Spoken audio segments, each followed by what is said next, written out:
your phone or tablet, or online at gbnews.uk. Take us with you wherever you go. GB News Radio. You never have to miss a moment of the People's Channel. Monday to Thursday nights on GB News. At 6, it's Deebs & Co. 7 o'clock, Farage.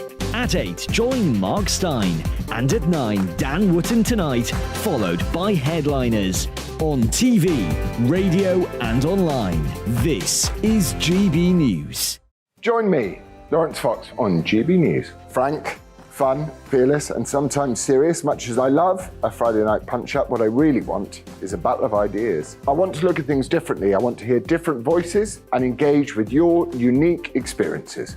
Every Friday at 7 p.m. on GB News. Hello, I'm Esther McVeigh. And I'm Philip Davis. Whether you're watching or listening on TV, online or on radio, we handpick the latest stories, debates and expert opinions for your weekend. So whether that's politics, news or showbiz, we've got it covered. Join us every Saturday morning at 10 o'clock on GB News. Hello, I'm Michelle Dewberry and you can join me every weekday 6 till 7 on Jubes & Kerr. Me and my panel will get stuck right into the day's events and I can tell you, in fact, I can warn you, expect some robust debates, some strong opinions and perspectives from both sides of the fence. It's about you at home as well. I love to read out all of your comments, or at least as many as I can. So join me, Michelle Dewberry, Monday to Friday, 6 till 7 on Jubes & Kerr. I'm Mark Dolan. Join me at 11 on GB News for Headliners, in which I'll be joined by two of the UK's top comedians discussing tomorrow's papers. If it's an important story, we'll cover it, but we'll have some fun along the way.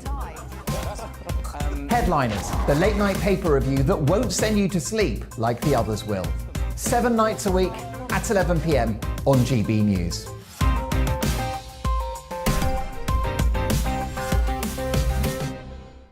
Monday to Thursday on GB News, it's Bev Turner Today from 10 a.m. We're going to be here for you, our GB News family, to keep you up to date, but also make you smile. The guy went from puberty to adultery. And I can't wait to bring a few of my own opinions. I have no time for cultural totalitarianism. We'll engage in passionate, but always polite debate, with your thoughts and opinions at the centre of it all. Only on GB News, the People's Channel, Britain's news channel.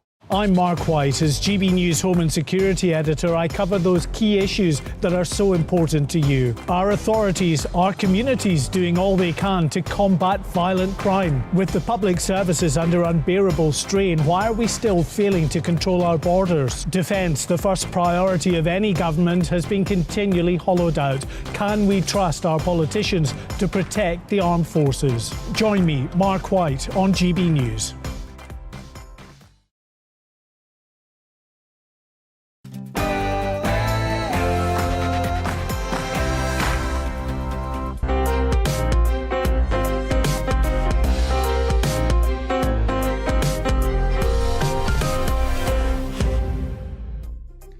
Good morning and welcome to Sunday with Michael Portillo, filling your Sunday morning with good conversation, arts and entertainment, ethical dilemmas and a sense of the ridiculous too. Coming up, as the cost of living crisis pushes up the price of pretty much everything, are we also sleepwalking into a food crisis? Farmers are warning that they can't continue to make ends meet and many are giving up. What should the government do about that? And it's been 50 years since man last stepped on the moon. Are we any closer to going back? And do we need to? And it's panto season again. Oh, yes, it is. What is the appeal of pantomime? That's all after the news with Polly Middlehurst.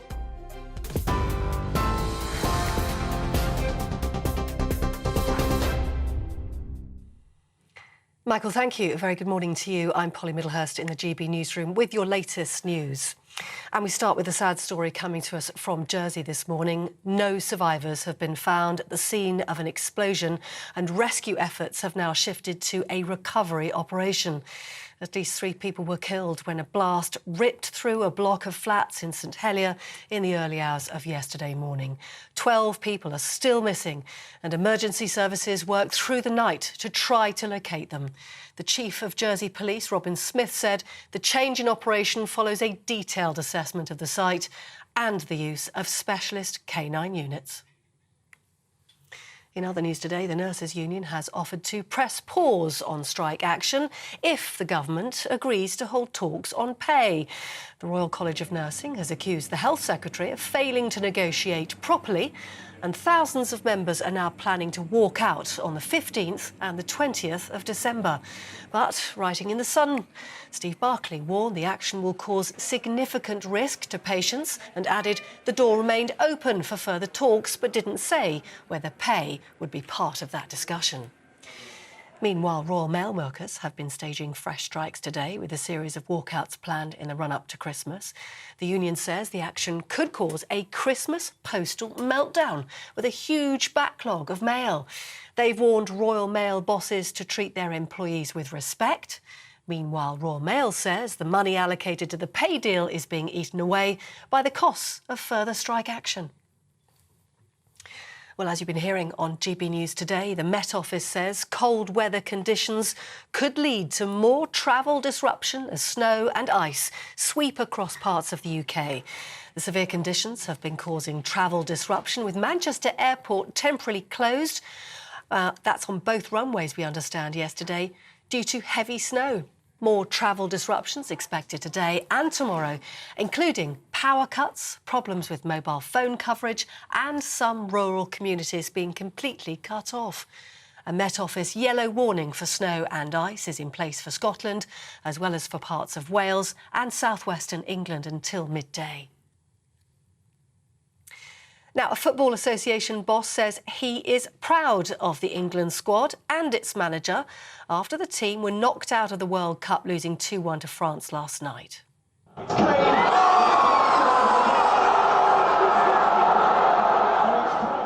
England went into the second half a goal down, but equalised through a Harry Kane penalty. It wasn't enough, though, as a 78th minute goal from France sealed the win. Harry Kane says he's taking responsibility for England's loss and has given the manager, Gareth Southgate, his full backing.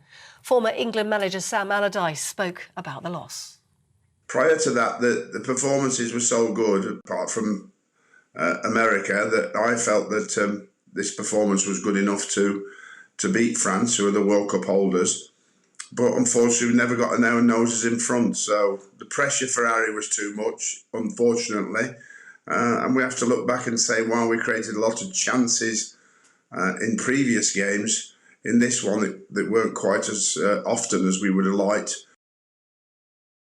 Well, fans leaving the Al Bayt Stadium in Qatar gave their reaction. Just it could have went either way. Honestly, the game could have went either way. The whole thing, it was nip and tug between, but you got to take your chances, and I don't think we did that well enough. France were clinical, and now we're going home a week early, unfortunately. Very disappointed because you look at the teams in the semi-final.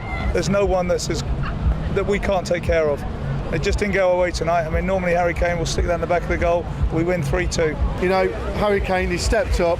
He's missed a penalty, but fair play to the bloke. He's been brilliant for England. So it's one of those, isn't it? You know, you win some, you lose some, but, you know, it's what could have been. Now, a 13-year-old girl is cancer-free after she was treated with cutting-edge genetic engineering technology. Alyssa, who was suffering from leukemia, would have been facing end-of-life care if she hadn't opted for the pioneering treatment. Doctors at Great Ormond Street Hospital in London used an experimental type of therapy using T-cells and gene editing in order to wipe out her cancer cells. Scientists hope the research will lead to providing better futures for sick children.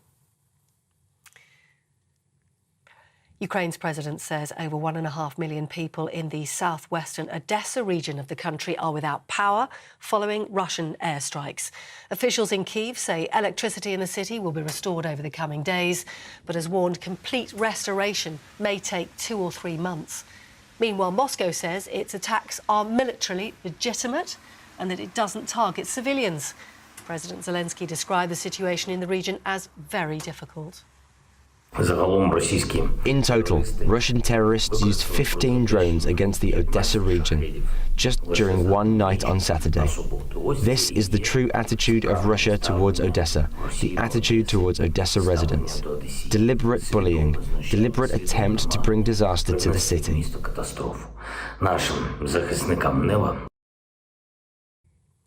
Those are your latest news headlines. More news as it happens. Now back to Sunday with Michael Portillo.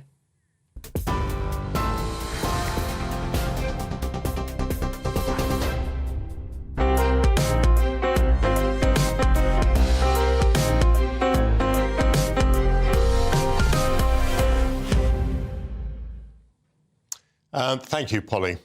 Well, with interest in the World Cup football greatly reduced for us in Britain, now that both our teams are out, there is less distraction from our woes at home. It's pretty hard to look forward to Christmas. It's not going to be easy to see family and friends if travel is involved, and winter holidays are likely to be chaotic. Then there are rising prices, and many will struggle to afford fuel bills in this cold weather. Operations in hospitals will be cancelled and your Christmas cards will be delayed. It is certainly shaping up to be a winter of discontent, strongly reminiscent of the one that swept Labour out of power in 1979. Things could get even worse for this Conservative government if there are actual shortages. The supply of electricity seems to be balanced on a knife edge, and even some food products could be hard to come by. Britain has given scarcely a thought to energy and food security since the Second World War, and that is perhaps why we have to worry now. I am currently a little more than half of the food on the British plate is produced in the United Kingdom.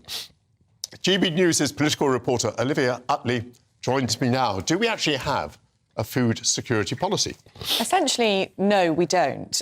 When there is a crisis, the government sort of cobbles together some kind of solution, but there isn't a straightforward policy. And it's quite similar to actually to what's happening in energy. It's sort of last saloon policies come up when there is a problem, but not until then. And I was speaking to a farmer this morning, actually, who was identifying a few problems. He actually feels as though DEFRA is working counter to the interests of farmers, and that, for example, there's been a sort of eco-green strategy in place for a while, which is all about setting rewilding targets and telling people to eat less meat, essentially doing anything they can to make sure that land which is used for farming isn't used for farming anymore, which means that, you know, for example, very recently we were completely self-sufficient in wheat, and we're no longer self-sufficient in wheat, which means that we're heavily reliant on Ukraine and on Russia, and that obviously isn't working out very well. So farmers feel as though food security is the least, it seems to be on the very bottom of the government's list of things to worry about, and he thinks that that's a very strange state of affairs when we could, as you said in your monologue there, be hurtling towards a food security crisis. Part of what is happening is that fertiliser prices have gone up because they rely on carbon products, on oil and gas. Fuel obviously has gone up. So this means that some farmers are not investing for the next season of planting, and some farmers are just finding it too difficult and they're going out of business. Now, do you think these claims made by people like the NFU are alarmist, or are they actual, do you think? Well, it sounds pretty accurate. We also know that many farmers are struggling to recruit workers. The farmer I was speaking to said that he's had a job, he's been advertising a job for a helping hand around his farm for nearly a year now, and he's offering £23,000 plus a cottage on the farm for a very young person, and he hasn't found anyone who is prepared to do it.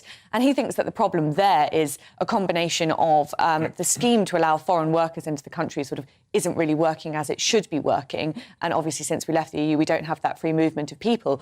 But also, the government, he feels, isn't doing enough to get people who are on benefits off benefits and into the workplace. So there are people, he feels, who could be working but are on benefits instead. So there does seem to be a sort of perfect storm for farmers at the moment that the NFU is highlighting, and at the moment, DEFRA doesn't seem to be taking that seriously. And let's just link this to the immigration issue, because that is also politically somewhat toxic and lethal. So as I understand it, the government thought that about 2,500 permits for people to come over, for example, to pick fruit would be sufficient. But it turns out they've issued 38,000, and then another 2,000 for poultry workers, 40,000 altogether. And I think because these people now have to be classified as skilled workers, they're being paid more than £10 an hour, I think £10.15, which is probably more than farmers were paying. So the British public hasn't actually got what it thought it was getting, which was people not coming in anymore. The farmer is having to pay more, it seems, and also, of course, having to go through the rigmarole of permits. Yes, and this feels like a classic example of the government's having a problem with not having a food strategy. And so when they come to a crisis point, so for example, over the summer when there just weren't enough fruit pickers, they panic and do something like allow far more licences for people to come in and pick fruit, which in the short term is the only possible solution. If we have fruit, rotting on trees throughout the summer, then our food security problems are going to get much worse. But in the long term, as you say, raises a big political problem with immigration, because as we know, a lot of the people who voted for Brexit did so because they wanted to see net migration coming down. And what we've actually seen in a month ago or so, we saw the new stats out, and net migration has hit its highest for decades. So it's a bit of a worry. Olivia, let's talk to some farmers, because joining me now is Andrew Ward. He's an arable farmer in Lincolnshire. And Michael Oakes, who's a dairy farmer and chair of the NFU Dairy Board. There we are, I can see you all now.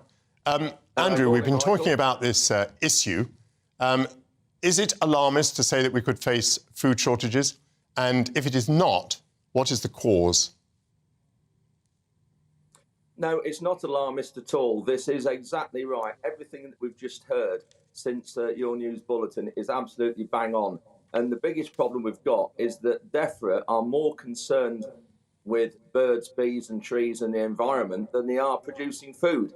And whenever you say anything to DEFRA and say, look, we're heading down a road where we're going to be having to import more food rather than grow our own homegrown food, they don't worry. They said, oh, that's not a problem, we'll just import it, and we must protect the environment. And don't forget, at the minute, the government have an agenda that they want to remove an area of land the size of Lancashire by 2040 and put it into trees and other areas of environmental things to make the countryside look better. Now, that area is the equivalent of 440,000 football pitches. It's huge.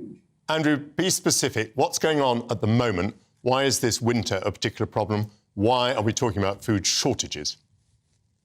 Well, we're talking about them at the moment because Ukraine, yes, has had a major impact on it, and Russia. Fertiliser prices have gone up around 300% in the last couple of years. A lot of fertiliser has come from Russia and Ukraine. But the problem we've got with that is that there are 2 fertiliser factories in this country that are mothballed, and the government don't seem to want to do anything about it and secure our fertiliser. And so we've got a fertiliser shortage in this country, and nitrogen shortage particularly. And this is why we're looking at our cost of production is going up, because we're having to rely so much on imports. Michael Oakes, may I speak to you specifically about dairy? What is the great problem in dairy, Michael? It's a lack of confidence. We saw throughout this summer that the input costs far overtake our sort of returns from dairy, and actually we're back on a tightrope again now. That potentially going into the next summer with the high costs of this winter, we could see production drop again, and that's being mirrored in the poultry sector, the horticultural sector. There's a real lack of confidence, and I think government needs to understand that the long-term implications of businesses actually shrinking and output dropping.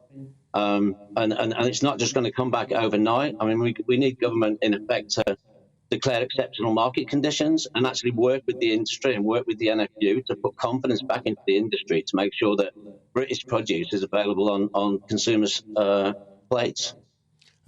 Michael, let me just tell you that we did invite the government to come on the programme.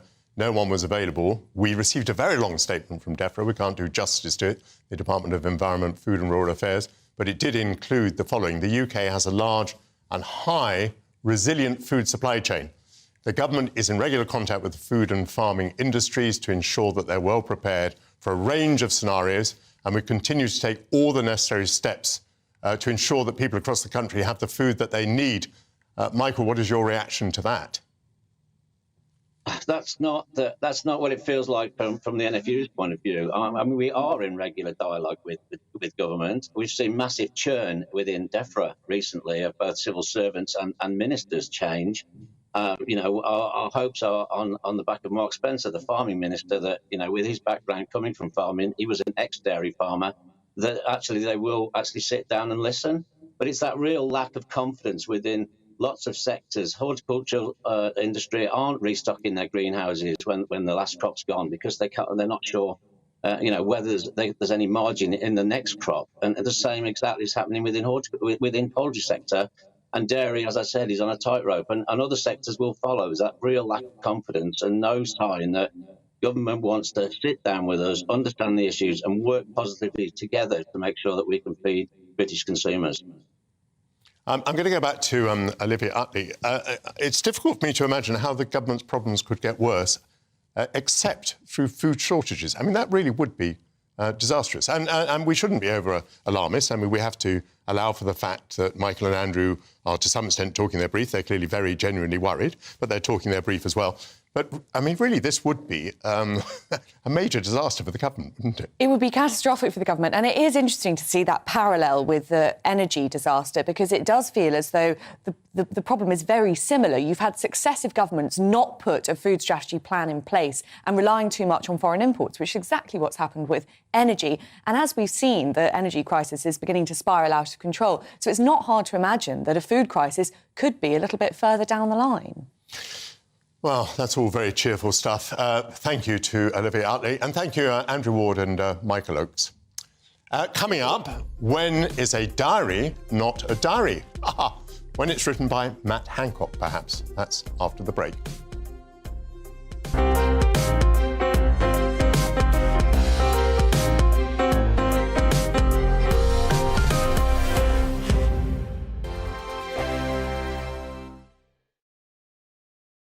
Monday to Thursday, 9 p.m. till 11 p.m. Join me, Dan Wootton. I'll bring you the sharpest takes and hottest debates. Do you not believe in prison? I don't believe in prison. I'm completely stunned. I guarantee you there'll be no spin, no bias, no censorship. I actually was personally quite offended by it. And no reason to go to bed. So I guess they've always been quite woke. That's Dan Wootton tonight on TV, radio and online. Monday to Thursday from 9 p.m. till 11 p.m. on GB News. The People's Channel, Britain's news channel. Every morning from 6 o'clock, we'll wake you up with GB News Breakfast with all the stories you didn't know from the night before. So whether it's serious news, entertainment or your own views from all over our great nation, we're here to kick off your day with a smile. The national media should be reflecting and reporting what's happening here. You will notice the northwestern accents.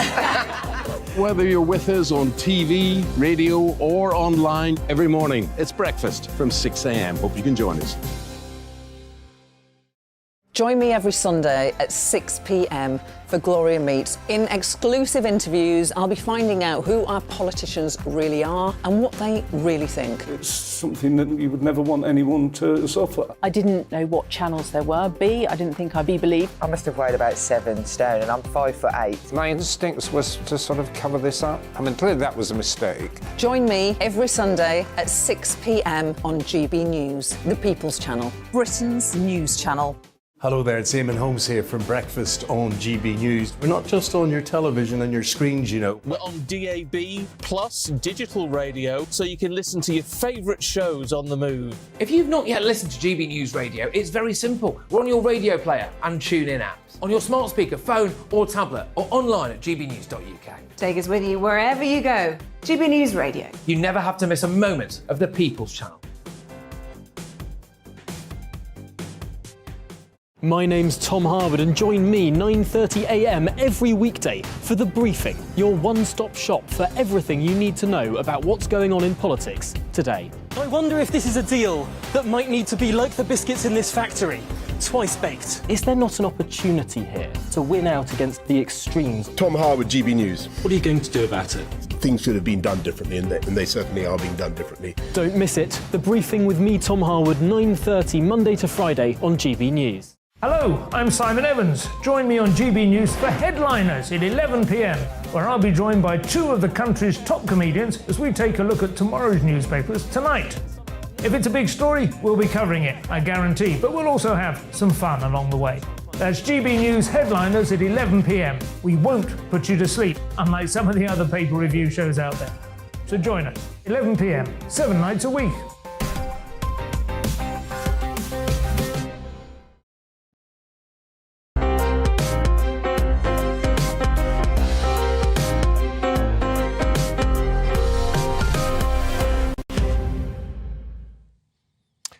Welcome back.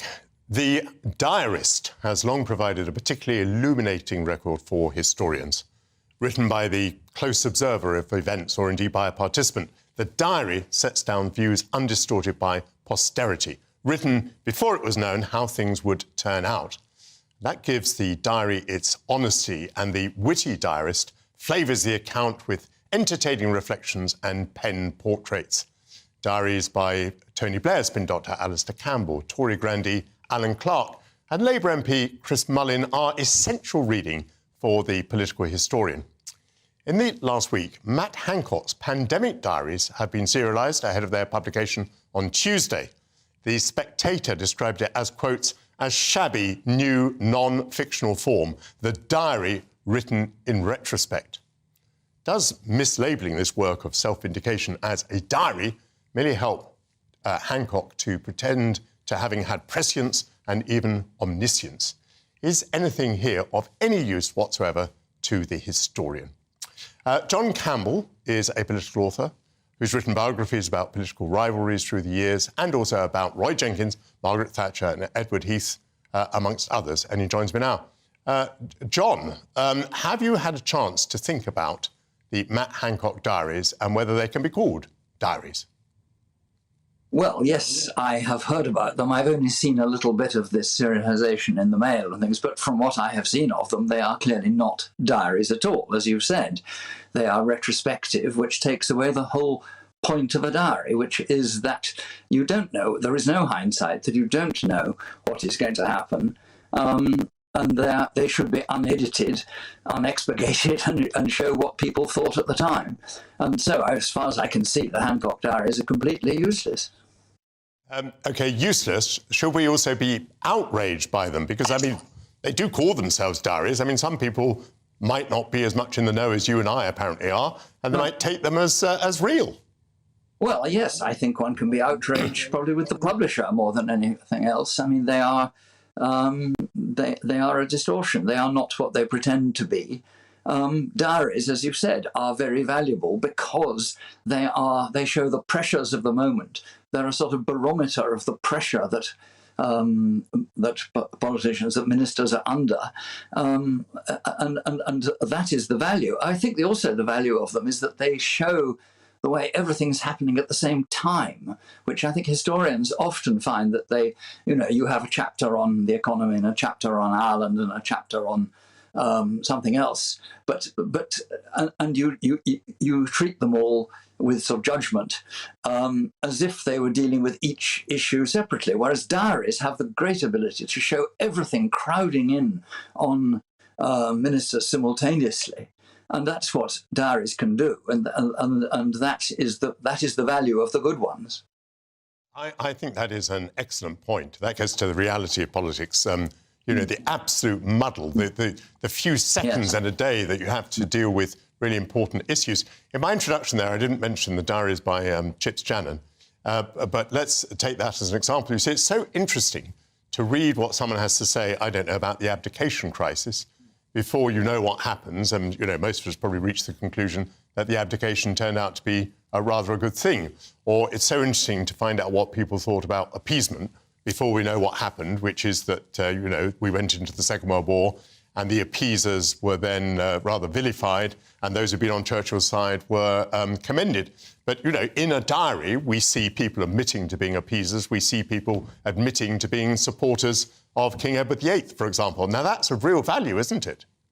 Absolutely. The trouble with diaries like Channon's is that, Channon wasn't really on the inside. It's an interesting reflection of the sort of things people were saying, of the sort of moods and things. But, I think that from historians' point of view, the wonderful diaries are of the Wilson government, where you've got Crossman, Castle and Benn all writing long, serious diaries describing cabinet meetings from their different perspectives, sometimes confirming each other, sometimes contradicting each other, and they are really at the heart of government in the way we haven't actually had any other diaries like that since. I think people like Alan Clark was pretty much on the outside. He wasn't really in cabinet at all. So I think, people like Channon and Clark need to be taken with a good deal of salt as well.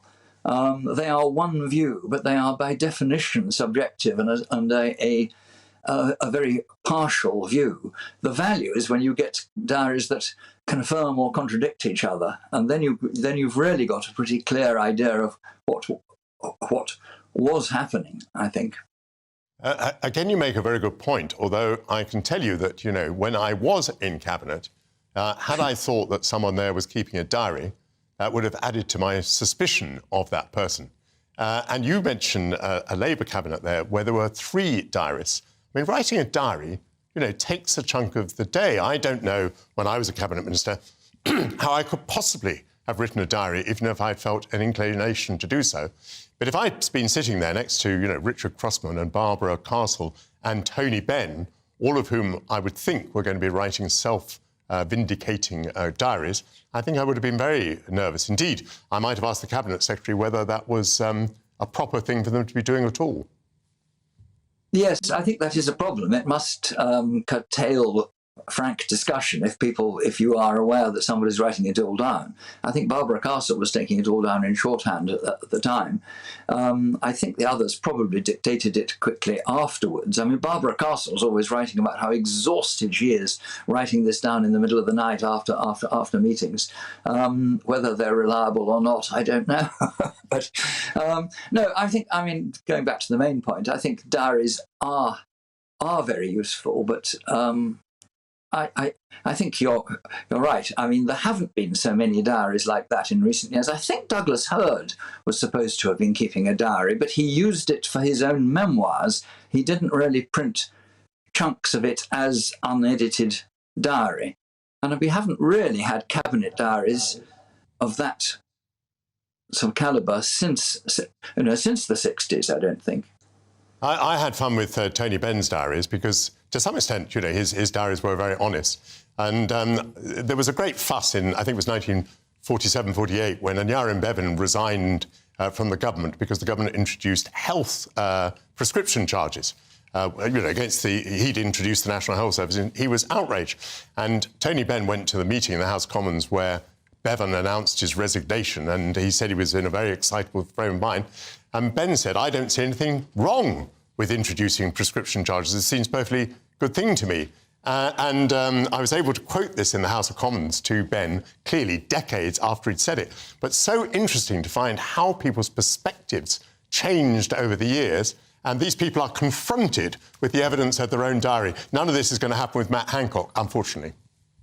No, I think that's right. No, I mean, the point of diaries is that apart from some tidying up, they should be unedited, and the views they are reporting and expressing at the time should remain there to be made to look, wise or foolish many years later, without being changed in the course of publication. Well, thank you very much for your great expertise on this subject. OK, well, thank you. 50 years ago this week, NASA's Apollo 17 crew left the moon to return to Earth. Astronaut Eugene Cernan rejoined his crew, and his moon dust-encrusted boots are now displayed in the Smithsonian's National Air and Space Museum. And no one has set foot on the moon since. Today, our fascination with the moon continues. NASA is getting close to returning astronauts to the lunar surface. The Artemis mission will splash down in the Pacific later today after a trip around the moon. Andy Saunders is the UK's leading expert on the Apollo space missions and the author of a wonderful book of photographs that documents the missions. It's very, very good to see you. And, it's a lump. It is a great big book, this. Well, congratulations on this book. And tell me a little bit about it. We've all seen moon photographs before. Why have you produced a new book?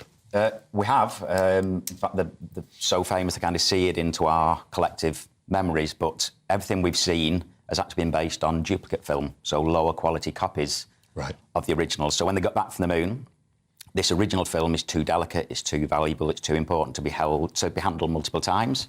So you only want to handle it once, and so they did. So they made master duplicate copies, and those frozen originals went into this vault in Houston in Texas, where they've remained pretty much untouched for the last 50 years, and everything was then based on that duplicate film or copies or copies of copies of copies, and at every generation there's a degradation in quality.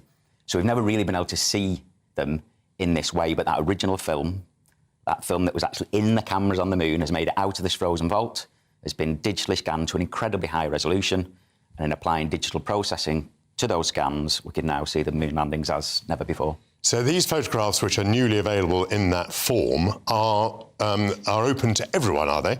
The great thing about NASA is it's open source policy, yes, they're in the public domain, but they are just this raw data, they're just raw scans. It's effectively like a digital photograph of a piece of film from a camera. So yes, they just sit on a server. They need digital processing to get the best out of them and to present them correctly.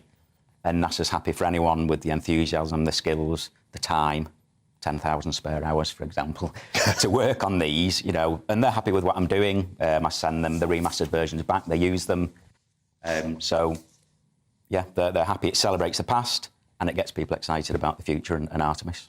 So you produced this splendid-looking book. Now, one example of a photograph which has come up beautifully is a photograph of Neil Armstrong. I think we'll probably see it on our screen in a moment. Just talk us through.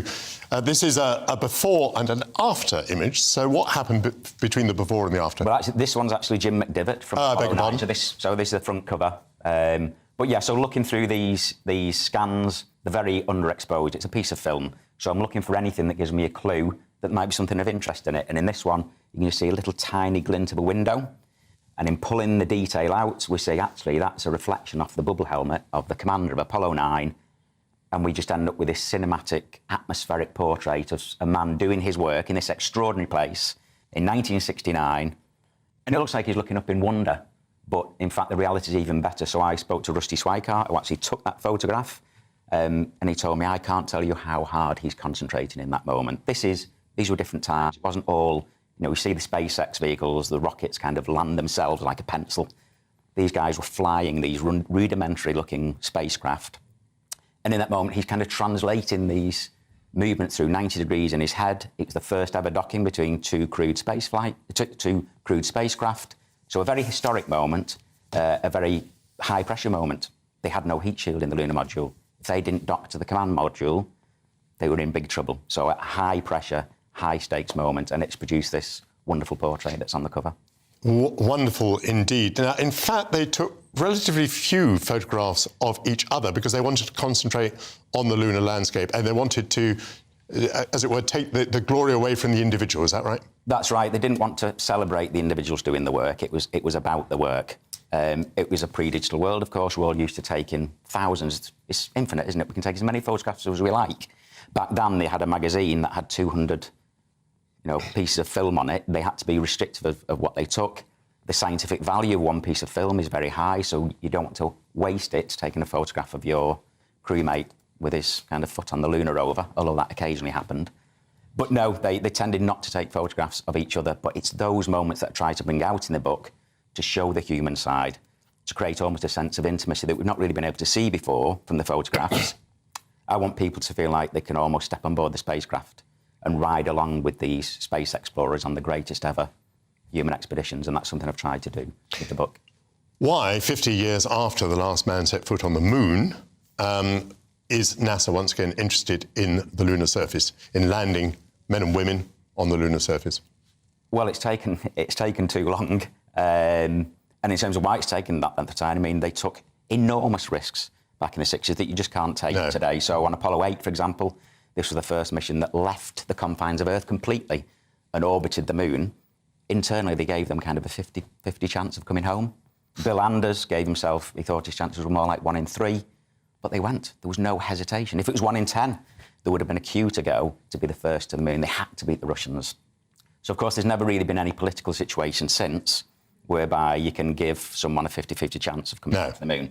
No. So to get to... And indeed, of course, there have been terrible losses in NASA programmes. In the meantime, yeah. So it needs to be 99% at least. And to get to that 99%, it costs a huge amount of money, a lot of testing and a lot of time, which is why it's taken so long. That's why it's taken so long. And why do they want to go back at all? Well, in terms of the science, they've only just scratched the surface, really. So they're going to go to the South Pole. So there's craters that are in permanent darkness, so there's water ice. It's a stepping stone to go on to Mars. We're going to go more sustainably, so there'll be like a space station that's permanently orbiting the moon. spend a lot more time there. For me, though, it's about inspiring people. It's about, pushing the boundaries, about exploration. One of our finest inherent human qualities is we have to explore.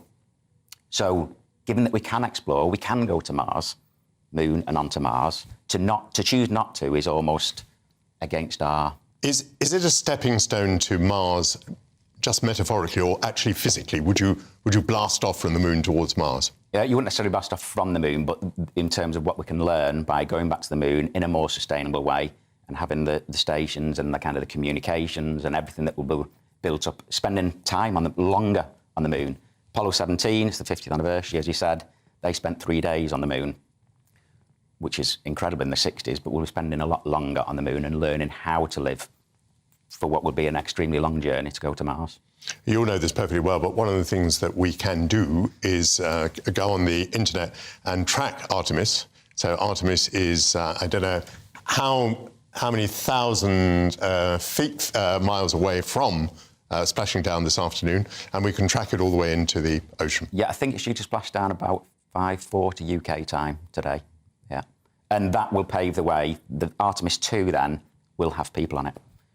Probably in about 2 years. They won't land, they'll just orbit. But to have, humans back at the Moon will be quite an incredible moment. To land is a whole other several years, I think. And although your book is absolutely marvellous in its photography, presumably the images that we can expect from future lunar missions will be, obviously, 2 generations more advanced.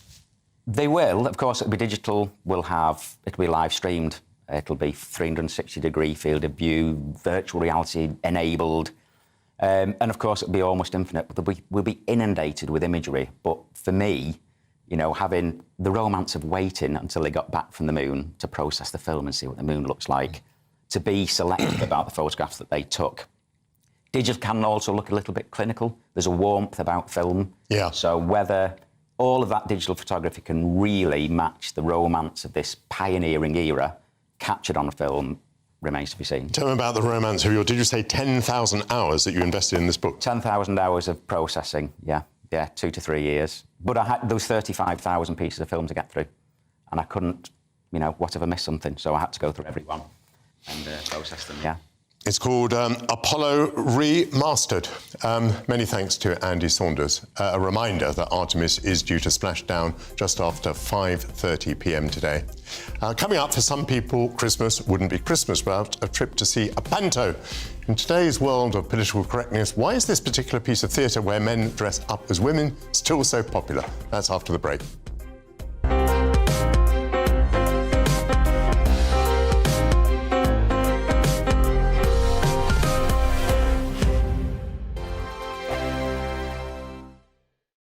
We are GB News, and we'd like to say thank you to each and every one of you for bringing us your conversations, for helping our great nation find its voice. We are here for you on radio, television, and online, across England, Scotland, Wales, and Northern Ireland. It's not the BBC, you actually get your facts right. We are proud to be GB News, the People's Channel, Britain's news channel.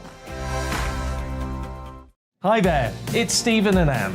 At breakfast from 6 a.m, you'll always be caught up with everything you need to know, the latest headlines, opinions and debates. We'll bring you the good news and the bad, but most of all, we're here for you. Remember, send in your views and let us know what you would like us to talk about. That's because we're your news channel. And every morning at 6 a.m, it's breakfast on GB News. Monday to Thursday on GB News, it's Bev Turner Today from 10 a.m. We're going to be here for you, our GB News family, to keep you up to date, but also make you smile. The guy went from puberty to adultery. And I can't wait to bring a few of my own opinions. I have no time for cultural totalitarianism. We'll engage in passionate, but always polite debate, with your thoughts and opinions at the centre of it all. Only on GB News, the People's Channel, Britain's news channel. Join me, Nana Akue, Saturday and Sunday afternoons on GB News. Expect fiery debate and passionate discussion as me and my panel tackle some of the biggest topics hitting the headlines. It's a place for everyone's opinion. No one gets cancelled, but no one gets an easy ride. Oh, she's on it today. Be ready for conversations that are fierce, frank, and of course, fun. Every Saturday and Sunday afternoon from 4 p.m. on GB News, the People's Channel. Join my show Farage, 7 p.m. till 8 p.m. Monday through Thursday, and there you will get opinion, analysis, debate, and I'll cover stories that nobody else dares to touch. You've been cancelled. Join the club. Oh my goodness me. And then for the last 15 minutes, talking pints. We're over a drink. We have a civilised conversation with someone. We very often disagree, but we do it in a grown-up way. Come and join me on Farage.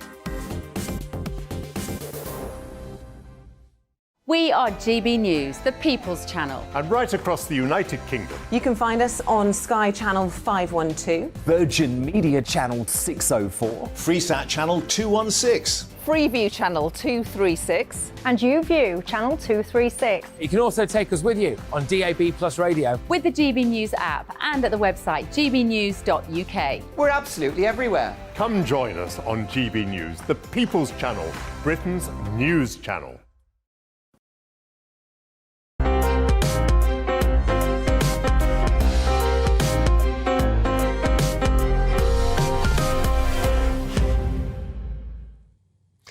Welcome back. The pantomime has its roots in the 16th century, and the Harlequin character dominated the medium for several hundred years, accompanied by Pantaloon, Pierrot, Punch and Scaramouche. In 1806, the character of the clown took centre stage in a production of Mother Goose, and Harlequin was pushed aside. In the present tradition, the panto is a fairy tale in which good struggles for mastery with evil and good always prevails. Express Online arts editor Stefan Kyriazis is a connoisseur of the pantomime. It's particularly British, it strikes me, and the reason I say that is my father, who was a Spaniard born in 1907, simply couldn't bear men dressed as women. It gave him the creeps. And so the pantomime did not form much of a part of my childhood because we just didn't go with my dad, who felt that so strongly. It is terribly British, the pantomime. It's incredibly British, but we have a history all the way back, even from mummers' plays in medieval times, where they were playing with gender roles and things like this. But I would argue that it's because the world doesn't understand the British as well. So that would be my defence of the pantomime. It is the most British thing because we have such a reputation of being so controlled, so polite, so repressed, so terribly uptight. And yet there is this whole other side to us that is bawdy and riotous and outrageous. But we require a little bit of permission, I think, is what it is. You walk into that pantomime, you're in a safe space, you have instructions from the stage, and we let go, and we revel in it. And that's a glorious, glorious thing. And I do think that's very quintessentially British. And that bawdiness and that audience participation, obviously you could trace that back to Shakespeare, and I dare say even before that. And you actually went to see a pantomime. I did. Dame Matthew Kelly, backstage at, where was it? It's in Wimbledon. And here is what you had to say to each other. It's culture, it's tradition. I mean, the way it started in this country, of course, is that there's a great history of it. And it was originally a great way of lampooning politics. It was also a good way of getting to see girls' legs. Okay. Because you know, best boy. Principal boy was always played by a girl. But that's the reason, because they could wear tights, because at that time you could only get as far as seeing a woman's ankles. I think we'll probably get to the point now, because we can't have principal boys, we can't have girls playing principal boys. It's not that we can't, we just don't. And I think we get to the stage probably that dames may have to go. Oh, no, he won't. I hope not, because it's a great tradition and it's, you know... What is the pantomime dame to you, the role? Yeah, it's a good point, that, isn't it? What is it? You're not figured it out yet? Not really. This time. I'm playing Nellie Nurse in this. This is it, yeah. Let's have a look. For It Is She. And it's that well-known part in Snow White. She is Snow White's nursemaid. I know. You've also talked in the past about the panto, the meaning of panto is more than just the silliness. There's actually...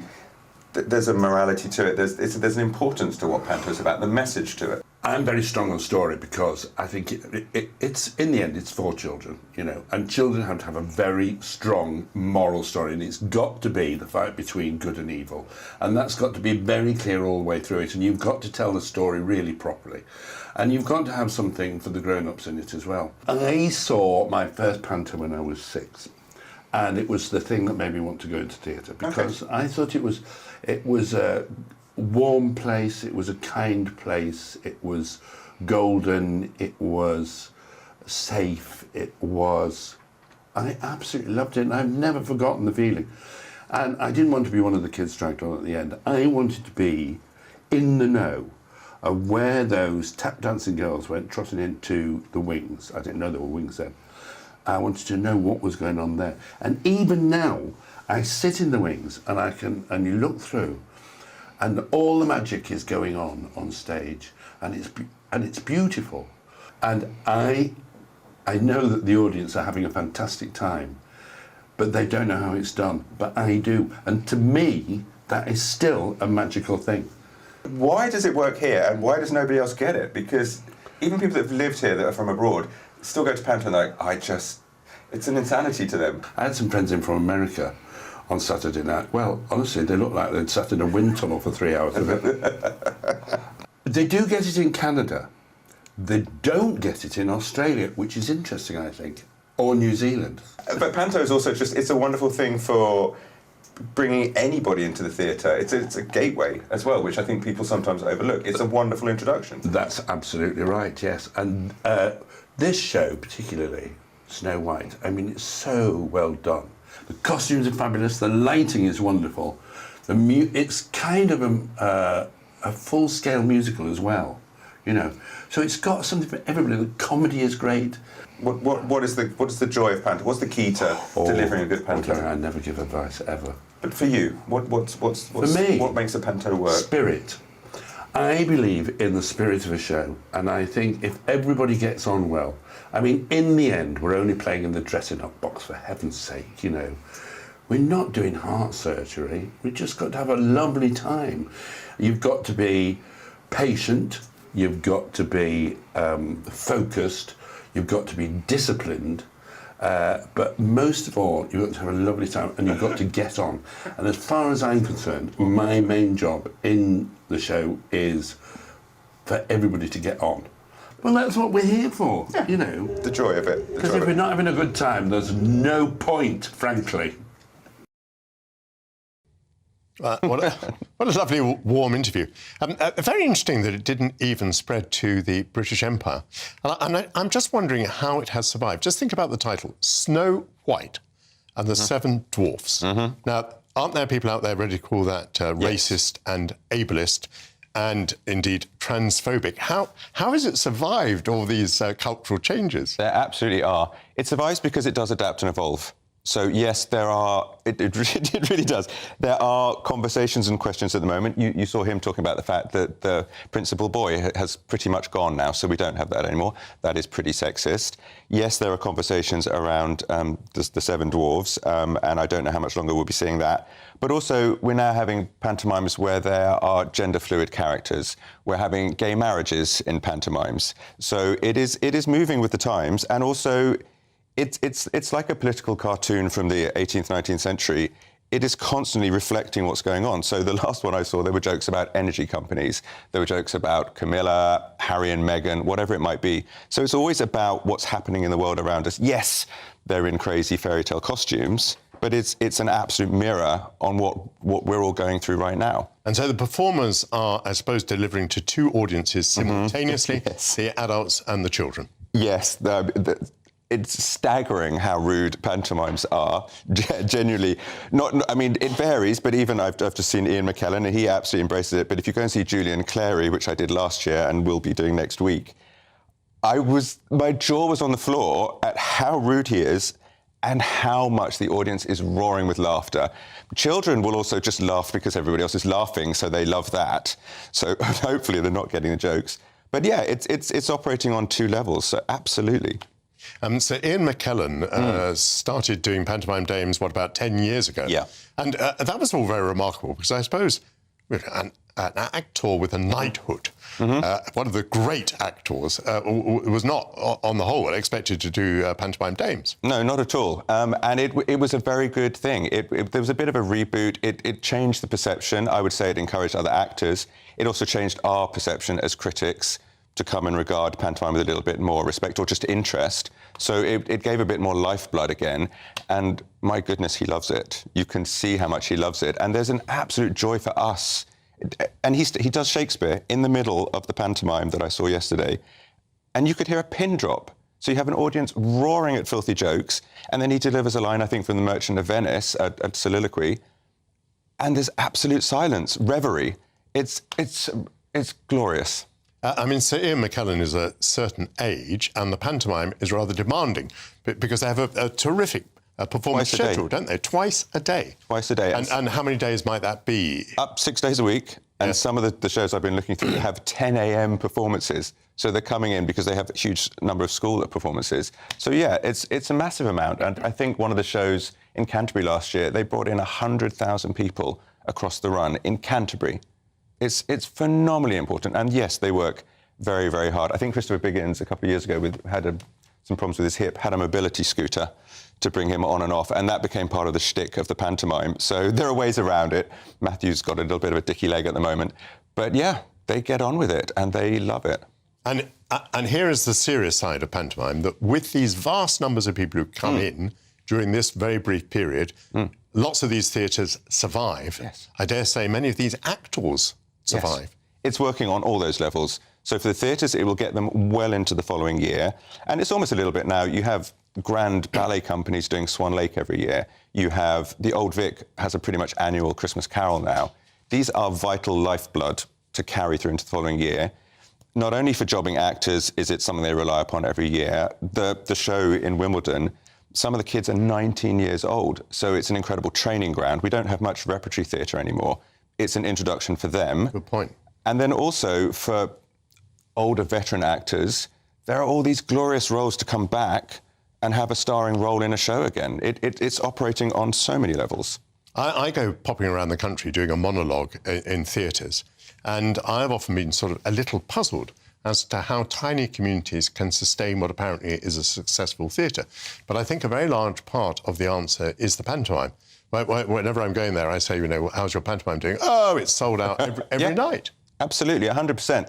But also, I think with this perception of outside London, community theatres, everybody goes. So it's much more of an involving... A friend of mine puts on a local Am-Dram pantomime in Wiltshire. Everybody from all the surrounding... Everybody comes in. So it's much more participatory. It's not just certain people that go to the theatre. The whole community will go to the theatre, and presumably maybe sometimes more than once. So it's a wonderful, wonderful thing for everybody. Will the pantomime survive? Oh, yes. It will. Oh, yes, it will. How many pantomimes do you think you've seen? I've seen 2, 3, and I've got 1 next week. And then I think Julian Clary will probably finish me off, I think. That'll be my last one. Where is Julian Clary? That's on at the Palladium. I mean, it's part of what families want to do. There's no sign that, despite all these political correctness issues, that parents are withdrawing their children. No, I don't think so. And I think very much... I think there's this perception of what is right for people, what we approve of, what we accept. In the same way that externally people look at the British and don't quite understand us, sometimes the powers that be or the thought police will look at what's appropriate for us, what we find amusing, what we're willing to tolerate. But actually, you can throw it all out in front of people in a pantomime, and they embrace and enjoy all of it. And I think that is a glorious, important thing that speaks to all of us on a much greater level that certain powers should listen to. But they were saying in 1831, pantomime is dead. So 30 years after it started, they were like, is there a need? Pantomime has had its day. It will always, there's a need for us to come together. There's also a need for us just to laugh. But there's a need for us to release ourselves, which we don't have many outlets for as a culture. So I don't think it will ever go away. It will evolve, it will change, but I think it's here to stay. I so much enjoyed saying those names earlier. I rather hope there might be a revival of Harlequin, Punch, Pantaloon and Scaramouche. Thank you very much indeed, Stefan. And just to remind you that Snow White and the Seven Dwarfs with Matthew Kelly is at the New Wimbledon Theatre, and it's going to be there until December the 31st. Coming up in our next hour, it seems that 1 in 10 young people never intends to start working. How does Generation Z view employment? That's all going to be after the break.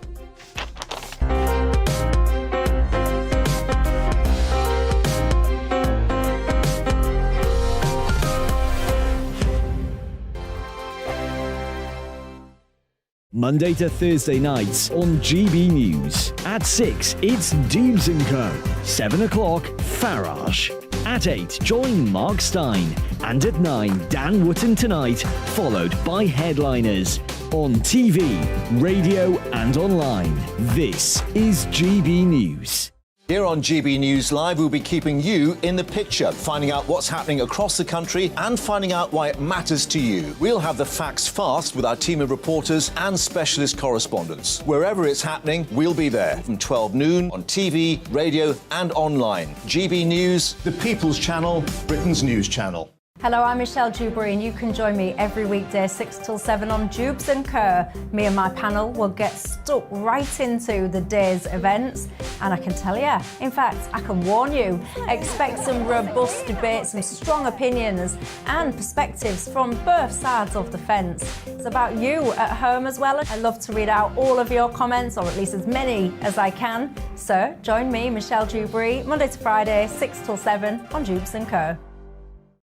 We are GB News, the People's Channel. Why not take us home with you by visiting the GB News shop at gbnews.store. You'll find all the official merchandise, a really good present actually for yourself, your friends or your family. We ship across the UK mainland at no extra cost. GB News, the People's Channel. I'm Mark White. As GB News Home and Security Editor, I cover those key issues that are so important to you. Our authorities, our communities doing all they can to combat violent crime. With the public services under unbearable strain, why are we still failing to control our borders? Defence, the first priority of any government, has been continually hollowed out. Can we trust our politicians to protect the armed forces? Join me, Mark White, on GB News. We are GB News, right across the nation. You can get us on television, on radio, on digital. We're absolutely everywhere. Amazing! You see, amazing! You remind me of me in the European Parliament. But here's the most important bit. We are not part of the mainstream establishment. We think and speak just like you do. We are the People's Channel. Magnificent. That's really, really thoughtful. Come and join us on GB News, the People's News Channel.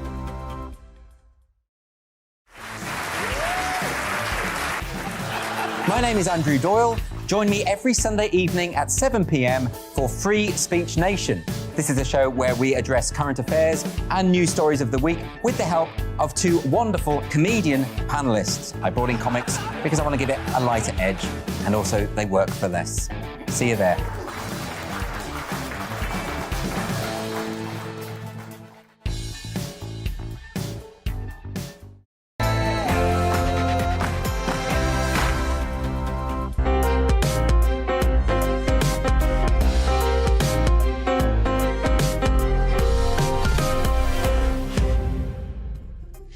Good morning again, and welcome back to Sunday with Michael Portillo, filling your Sunday morning with good conversation, arts and entertainment. Coming up in the next hour, you may have heard of quiet quitting. Now many young people are embracing act your wage. To me, it sounds like working to rule, and I wonder why they're doing it. House of Lords reform is once again in Labour's sights. Would abolishing an unelected upper chamber help to restore faith in politics? And after England's defeat by France last night, are football fans programmed to be over-optimistic? That's all going to be after the news with Polly Middlehurst.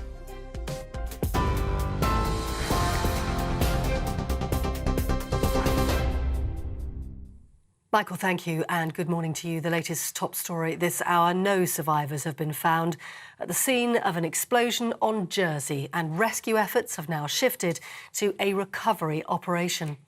At least 3 people were killed when a blast ripped through a block of flats in St Helier in the early hours of yesterday morning.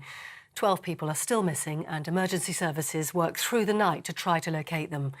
The Chief of Jersey Police, Robin Smith, said the change in operation follows a detailed assessment of the site and the use of specialist canine units. The Nurses' Union has offered today to press pause on strike action if the government agrees to hold talks on pay. The Royal College of Nursing has accused the Health Secretary of failing to negotiate properly, and tens of thousands of members are now planning to walk out on the 15th and 20th of December. But writing in The Sun, Steve Barclay warned the action will cause significant risk to patients and added the door remains open for further talks, but didn't say whether pay would be part of that discussion. Meanwhile, postal workers are staging fresh strikes today. The Communication Workers Union says the action could risk a Christmas meltdown. More strikes are planned over the next couple of weeks, which the union has warned will create a huge backlog of post. Royal Mail says the money allocated to the pay deal could now be eaten away by the cost of further action. Thousands of soldiers are preparing to stand in for public sector workers, including Border Force and Emergency Services staff, when they walk off the job this winter. Speaking to GB News, Lord Ken Clarke said bringing in the army to cover striking ambulance workers when he was Health Secretary didn't go down well with voters. First time was when I had a 7-month ambulance strike, and we gave the country a much better ambulance service where the strike was effective by bringing in the army. But that was hugely unpopular with the public. And you can watch the full interview on Gloria Meets, where you'll find out who the person was behind each politician she interviews. That's every Sunday at 6. Now, on with the news. And the cold snap, which has been causing travel disruption, is expected to continue throughout this week. As snow and ice sweeps across parts of the UK, the Met Office said overnight frost was expected to last until next Friday. A yellow warning for snow and ice is in place for Scotland, as well as parts of Wales, Northern Ireland and southwestern England. Captain Harry Kane says he is taking responsibility for England's loss in the World Cup and promises to bounce back better.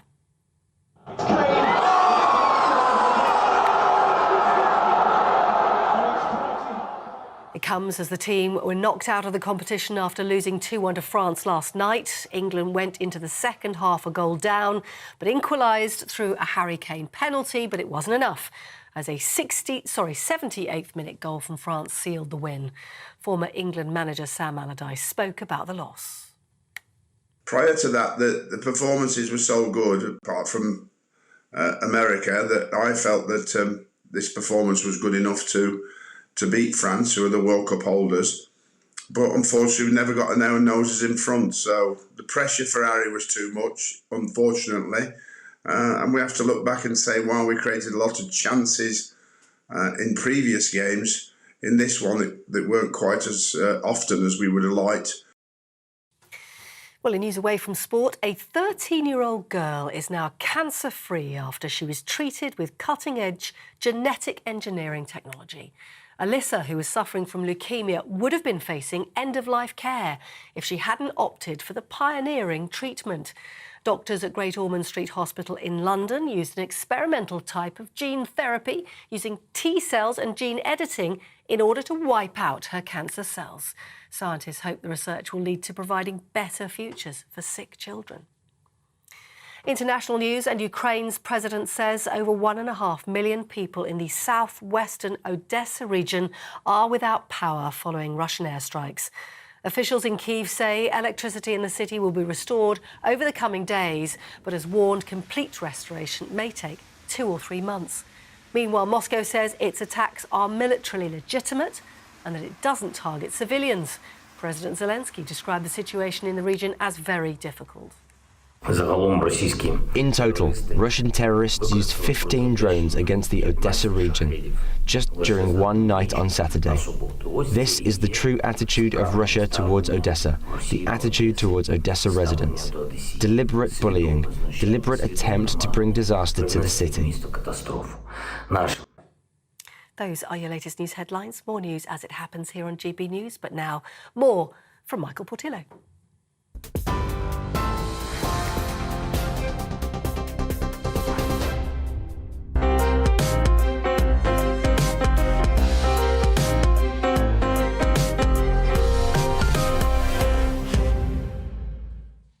Thanks, Polly. We've all been told to act our age, but a new social media trend is telling young people to act your wage, which means doing only what you're paid to and no more, working your contracted hours and doing only what's in your job description, not going above and beyond for the sake of the boss. And this week, a survey revealed that 1 in 10 young people doesn't intend to start work and 30% never expect to achieve their career ambitions. Are young people forging a new relationship with work following the pandemic or being lazy? Could this attitude harm their career prospects? In a moment, we'll talk to Kate McGee from People Management magazine and Chris Adcock from recruitment site Reed. But now I'm joined by Jack Kelly, senior contributor to Forbes magazine and CEO of recruitment website WeCruiter, and Maddie Macho, reverse recruiter and social media influencer. May I ask you, why are young people apparently pessimistic and recalcitrant? By the way, thank you to both of you for getting up so early because you're both in the United States. Who wants to go first on that? So why are young people recalcitrant and pessimistic, do we think? You know, I think... well, pandemic... Oh. Go ahead. Go ahead. Sorry. So coming out of the pandemic, I think a lot of things have changed, and the mindset of people have changed, where young people are looking for meaning and purpose in their role. But at the same time, it's, I think, a very destructive trend is that the acting your wage, quitting to quitting, which means you're just kind of going to do the basic minimum to hold on to your job, which in a way hurts your career because you're not getting it motivated, you're not working hard, you're not trying to advance, you're just kind of going through the motions. Maddie, is this caused, do you think, by employers or by employees? Is it because young people feel they've been treated badly by their employers? Is that what lies behind this? I think it's more that employees have realized how little employers care about them. And so they are taking their futures in their own hands, especially if we understand that most people are leaving their jobs within 2 years. If you're going above and beyond just to go to a different company, that you're going to also have to set those expectations. You're going to go above and beyond. It really doesn't pay off in their careers long term. Do you agree with Jack that these young people may well be doing themselves harm, even if it's not their perception in the short term? No, because if you're leaving to a different company, that information isn't going to follow you. It's not like your employee record goes from company to company. So I think if it's a company that you don't want to move up in and you understand that you just want to be there for a year or two, you're allowed to act your wage. If you do want to move up, if you want to move into a leadership role, obviously you'll have to do a bit more than just the minimum requirements of your job. But outside of that, I don't think it's necessary. Jack, we often hear of these trends, and sometimes we think that maybe they're just fads. Do you think this is quite a widespread phenomenon? I think it's a widespread phenomenon, but I think it's going to change because here in the States, the economy is definitely taking a turn for the worse. It looks like we're heading to a recession. In the tech sector, there's about 150,000 people left laid off, and we're starting to see kind of a contagion effect where there are layoffs across the board, from the media companies to Wall Street. And when this happens, you can't act your wage. You can't just quiet quit. You really have to work hard to keep your job, because what's going to happen is that managers are going to see who are the high performers, who are the people who motivated, who want to succeed, and they're going to stay. The ones that are just coasting, cyberloafing, taking it easy, they're going to be targeted for layoffs. So they have to act quickly. They have to kind of make themselves irreplaceable at work. And I agree with Maddie. If you're not happy, then move. You know, don't just stay there and be miserable, because that doesn't do anything good. It's not good for your mental health. It's not good for your career. So I agree with Maddie wholeheartedly that if you're not happy, instead of like just quiet quitting, leave, find a better job, find something you're happy with, find something that you could kind of move forward with and be happy and make a career for yourself. Maddie, how much of this is down to the pandemic and new ways of working, do you think? I mean, I guess a lot of people think that working from home is the new norm. And a lot of people may suspect that you don't work as hard from home as you work in the office. But as Jack has just mentioned, there's a terrible reawakening coming on this front, is there not? Because now a lot of employers are really putting their foot down. I do see that a lot of employers are putting their foot down. They're forcing employees to come back to the office. But I think one of the things that employers don't realize is how younger people and younger generations are realizing there's opportunities to make money and even more money outside of a normal 9 to 5. And I feel like a lot of people, especially the younger generations, have side hustles, have side businesses, and are going the more like entrepreneur route where they can control their own careers and they're not dependent on employers. Jack and Maddie, stay with me if you would. I'm just going to talk here to Kate McGee in London. She's editor of People magazine. Are these phenomena that we've been discussing here international? In other words, is Britain as much affected by this as the United States? I think so. It's best to say I'm actually management today. But I think what's interesting about this phenomenon is, yes, I do think it's widespread. And I think in the UK in particular, we're in the middle of a crisis of talent. The thing that business leaders tell us all the time, the biggest problem they face is that they cannot get the skilled workers to do the jobs. And we're in this very unusual position going into a recession where we've got not enough people to do the vacancies that are available. So we've got very low unemployment figures at the moment, and staff, employers are having to think about how they can retain their kind of current staff and also look to recruit other staff. And there's a real fight for that. I'm not sure if that's quite the case in the US, but that is causing a big problem for business leaders. And this sort of phenomenon of quiet quitting and actual wage is sort of feeding into that, I think. And there's been certainly since the COVID pandemic, there has been a big seismic shift in the power dynamic between employers and employees. And employers are really on the back foot about this. And we talked there about the recession and what might happen during the recession. Well, the jury is still out on whether or not the employers are going to get the upper hand again. Lots of experts think, well, the genie's already out the bottle. We've seen things like the flexible working increases. The law of day one flex is going to come into law next year, where people can ask for flexible working from day one. We've seen various different initiatives that are changing the workforce. So I think these are long trends that are going to be continuing. From the point of view of the employee, I can't imagine wanting to go to work and only do what's in my contract and only do the hours that are there. Because I've always thought, I'm there to do a task. And if my task isn't done at 5 o'clock, actually, I don't want to leave because my pride kind of requires me to finish it. Have these attitudes simply disappeared or at least abated? I think there's always been those attitudes. Some people have sort of cruised in their jobs forever and some people kind of want to put more in. I think the context here, though, is that we're in the middle of a burnout epidemic. And there are, the World Health Organization burnout became a disease in 2019 in their things. So I think we're in this burnout epidemic, and that's not just limited to junior people. At Management Today, we've done lots of investigations into burnout among leaders as well. And there are some really harrowing stories of the toll that these this work, extra work that has become expected, are taking on people. I spoke to a lady last week who's a chief executive who had a cardiac arrest on a work trip. I've spoken to people who have been working at the bedside of their sick children because they thought they had to kind of complete their work. And I think there should be a real sort of fundamental reset about what we expect from work. And I think this movement is helping to kind of raise those issues. Chris Adcock is Managing Director of the recruitment site Reed's Technology Division and joins me from Solihull. Do you detect this change to acting your wage, people less inclined to go beyond and above for their employer?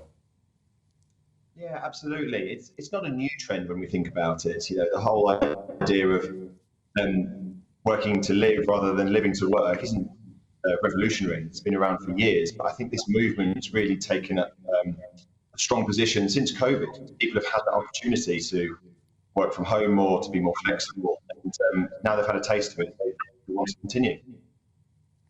I referred to an old-fashioned term earlier, working to rule. Working to rule used to mean that you would only do what you were required to do, and it was a way of paralysing companies. It was one action short of strike action. Don't many employers depend on their employees doing a little bit more than is in the contract?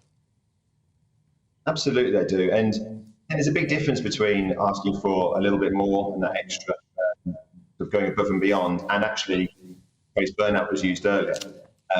I think some people are fed up of being well above their pay grade, acting their wage. essentially save employers money from hiring extra people. But I think it all boils down to communication. With good communication between employee and employer, actually prevent a lot of this happening. Chris, does that suggest that you think that one of the things that lies behind this has been rather poor performance and behaviour by employers? Potentially, yes. I think there will be, it's 1.5 of a dozen of the other in different companies. There are 100% employers out there who are taking advantage of hard-working staff and not giving them what they deserve, and essentially doing the profit. There are also employers out there who are being very fair, offering flexible working, trying to encourage people to actually have a good work-life balance. And there will be employees in those businesses who are taking advantage and doing the best of them. So it's a very fine line to tread. What we're seeing is a big power shift, and that's going to be really interesting to see what happens next. Back to Maddie Macho, is part of this that people have reassessed their work-life balance?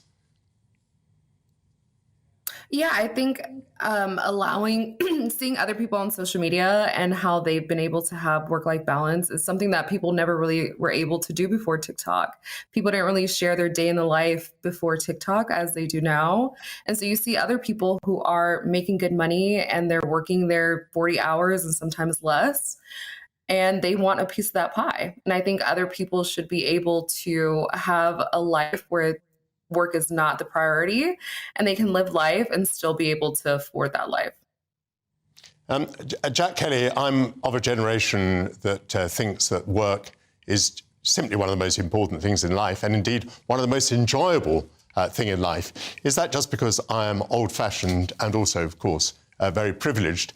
Is that attitude just dying away, do you think?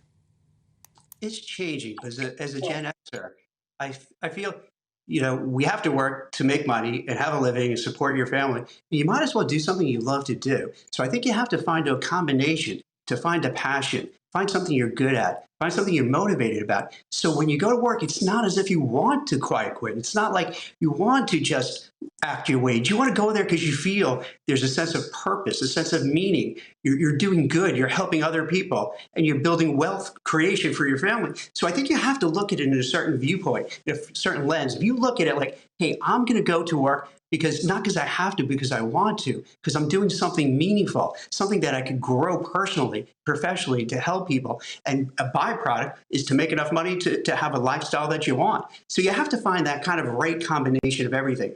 And as Maddie says, there's other ways to do it. You could do it through social media and having different kind of gigs. But I think the key is not to just drag your feet and feel, hey, and companies are kind of cruel at times. Executives, managers not always really care for their people. So there is that kind of conflict between the two. But despite that, I think people have to really be strong and have to navigate their own course, especially since we're in a recessionary area. We're in a time with layoffs and downsizes and hiring freezes. So I think now more than ever, it's so important that you take active control over your career and your future. London. In the United Kingdom, we're facing a terrible winter of discontent with a lot of strike action, and you've talked about a change in the power balance between employers and employees. Where do you see this going? What do you think employers have to do to get back to a position that would be satisfactory to them? Well, I think they need to come to a fair... employers want a fair work for the salary that they're providing. And so we need to kind of talk about how we make that work again.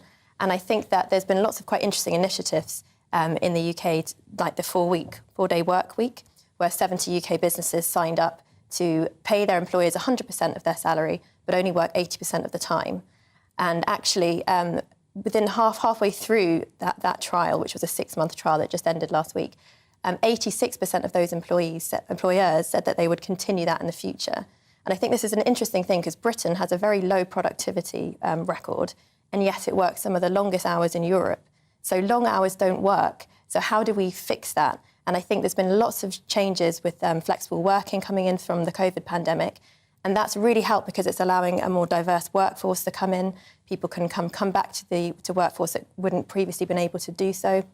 Older people can stay in and change different ways, different patterns of working that will keep them in the workforce for longer, so you can keep that talent and skills there. So I think it's going to be a big shift and big debate that's going to be happening over the next few years, and I think it will be fascinating to see what happens. Yeah, this really seems to be one of the biggest social issues that we are wrestling with on both sides of the Atlantic. And I want to thank my guests on both sides of the Atlantic. That is Kate McGee here in London, Chris Adcock in Solihull, Jack Kelly and Maddie Macho, who both join me from the United States. Coming up, Labour says that to restore public trust in politics, the House of Lords should be replaced. Would that work? Do the Lords still have a place in British politics? That's after the break.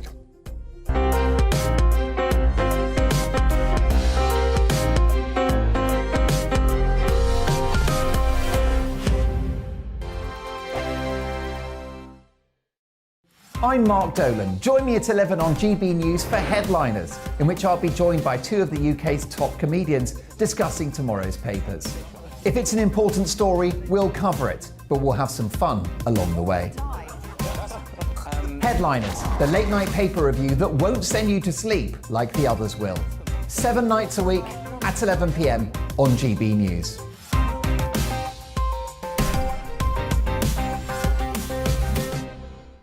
Monday to Thursday nights on GB News. At 6, it's Dubes & Co. 7 o'clock, Farage. At 8, join Mark Stein. And at 9, Dan Wootton Tonight, followed by Headliners. On TV, radio and online. This is GB News. Monday to Thursday, 9 p.m. till 11 p.m. Join me, Dan Wootton. I'll bring you the sharpest takes and hottest debates. Do you not believe in prison? I don't believe in prison. I'm completely stunned. I guarantee you there'll be no spin, no bias, no censorship. I actually was personally quite offended by it. And no reason to go to bed. So I guess they've always been quite woke. That's Dan Wootton Tonight on TV, radio and online. Monday to Thursday from 9 p.m. till 11 p.m. on GB News. The People's Channel, Britain's news channel. Join me, Lawrence Fox, on GB News. Frank, fun, fearless, and sometimes serious. Much as I love a Friday night punch-up, what I really want is a battle of ideas. I want to look at things differently. I want to hear different voices and engage with your unique experiences. Every Friday at 7 p.m. on GB News. Hello, I'm Esther McVeigh. And I'm Philip Davis. Whether you're watching or listening on TV, online or on radio, we handpick the latest stories, debates and expert opinions for your weekend. So whether that's politics, news or showbiz, we've got it covered. Join us every Saturday morning at 10 o'clock on GB News. Join me every Sunday at 6 p.m. for Gloria Meets. In exclusive interviews, I'll be finding out who our politicians really are and what they really think. It's something that you would never want anyone to suffer. I didn't know what channels there were. B, I didn't think I'd be believed. I must have weighed about 7 stone and I'm 5'8". My instincts was to sort of cover this up. I mean, clearly that was a mistake. Join me every Sunday at 6 p.m. on GB News, the People's Channel, Britain's news channel. Hello there, it's Eamon Holmes here from Breakfast on GB News. We're not just on your television and your screens, you know. We're on DAB plus digital radio, so you can listen to your favourite shows on the move. If you've not yet listened to GB News Radio, it's very simple. We're on your radio player and TuneIn apps, on your smart speaker, phone or tablet, or online at gbnews.uk. Take us with you wherever you go. GB News Radio. You never have to miss a moment of the People's Channel.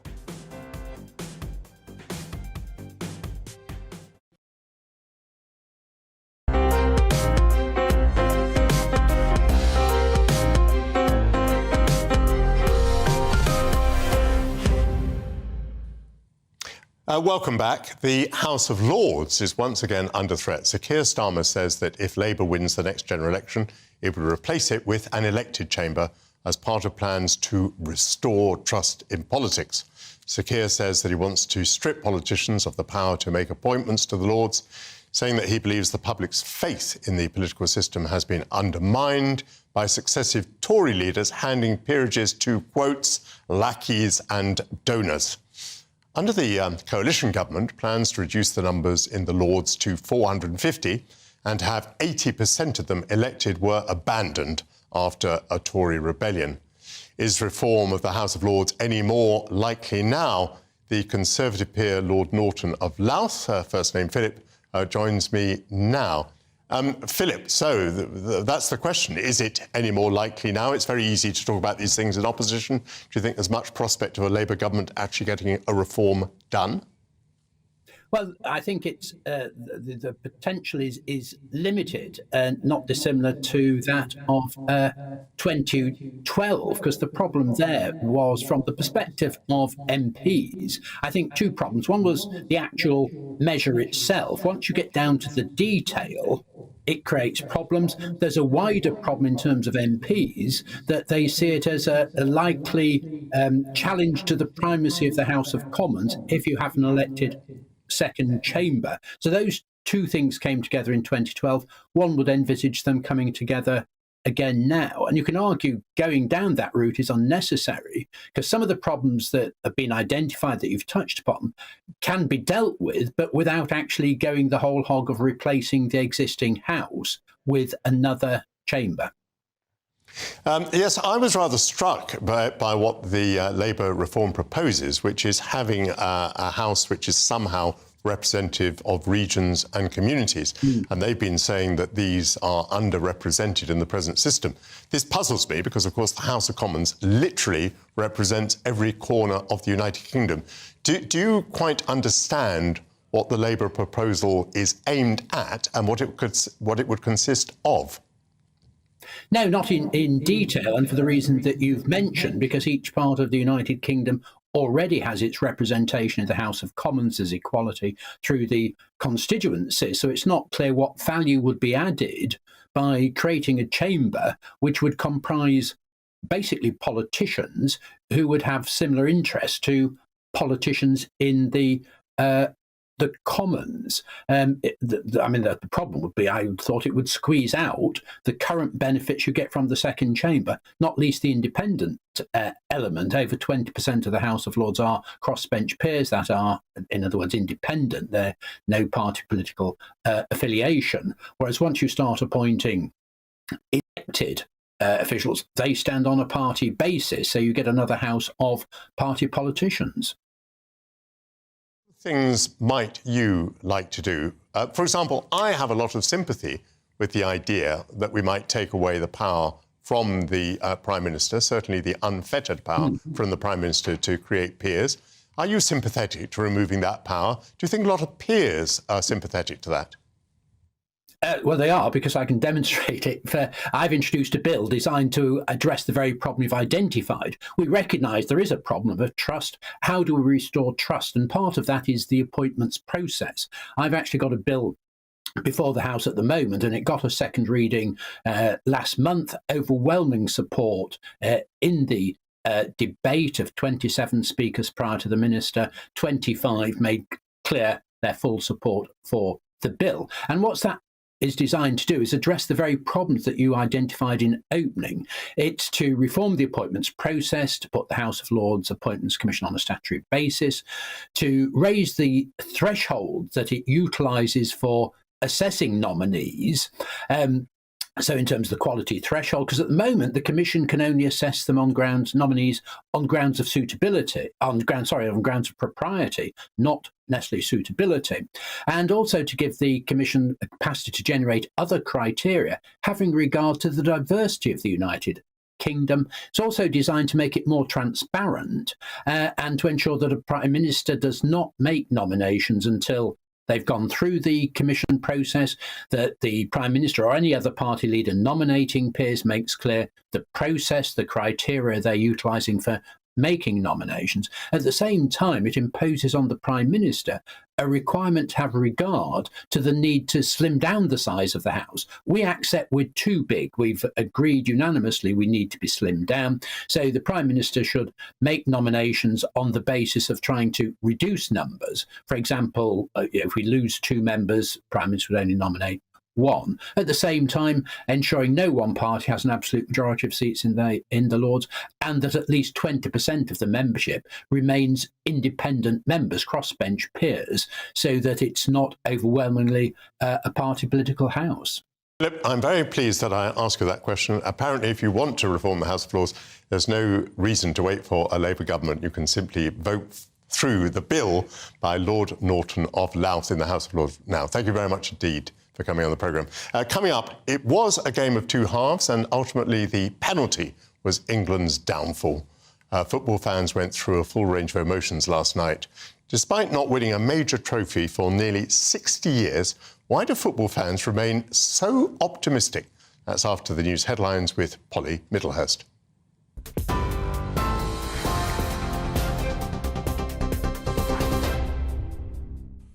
Michael, thank you. The top stories this morning. No survivors have been found at the scene of an explosion on Jersey, and rescue efforts have now shifted to a recovery operation. At least 3 people were killed when a blast ripped through a block of flats in St Helier in the early hours of yesterday morning. Around 12 people are still thought to be missing. Emergency services worked through the night to try to locate them. The Nurses' Union has offered to press pause on strike action if the government agrees to hold talks on pay.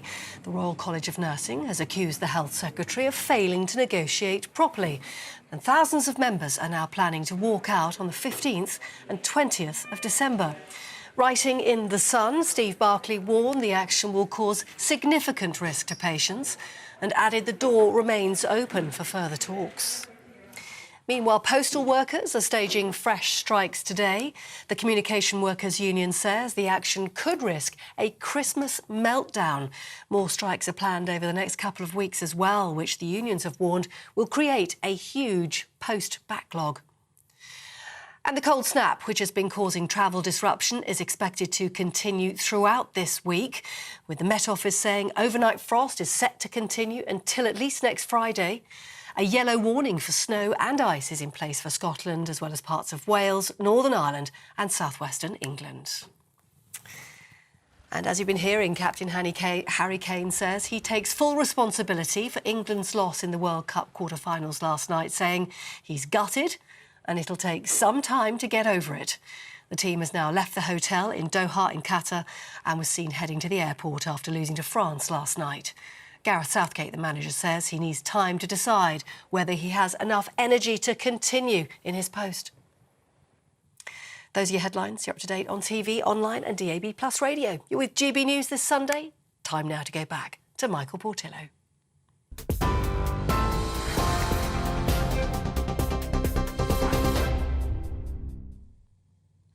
Well, thanks, Polly. And as we've just heard, last night's match sealed the deal. Football is not, in fact, coming home.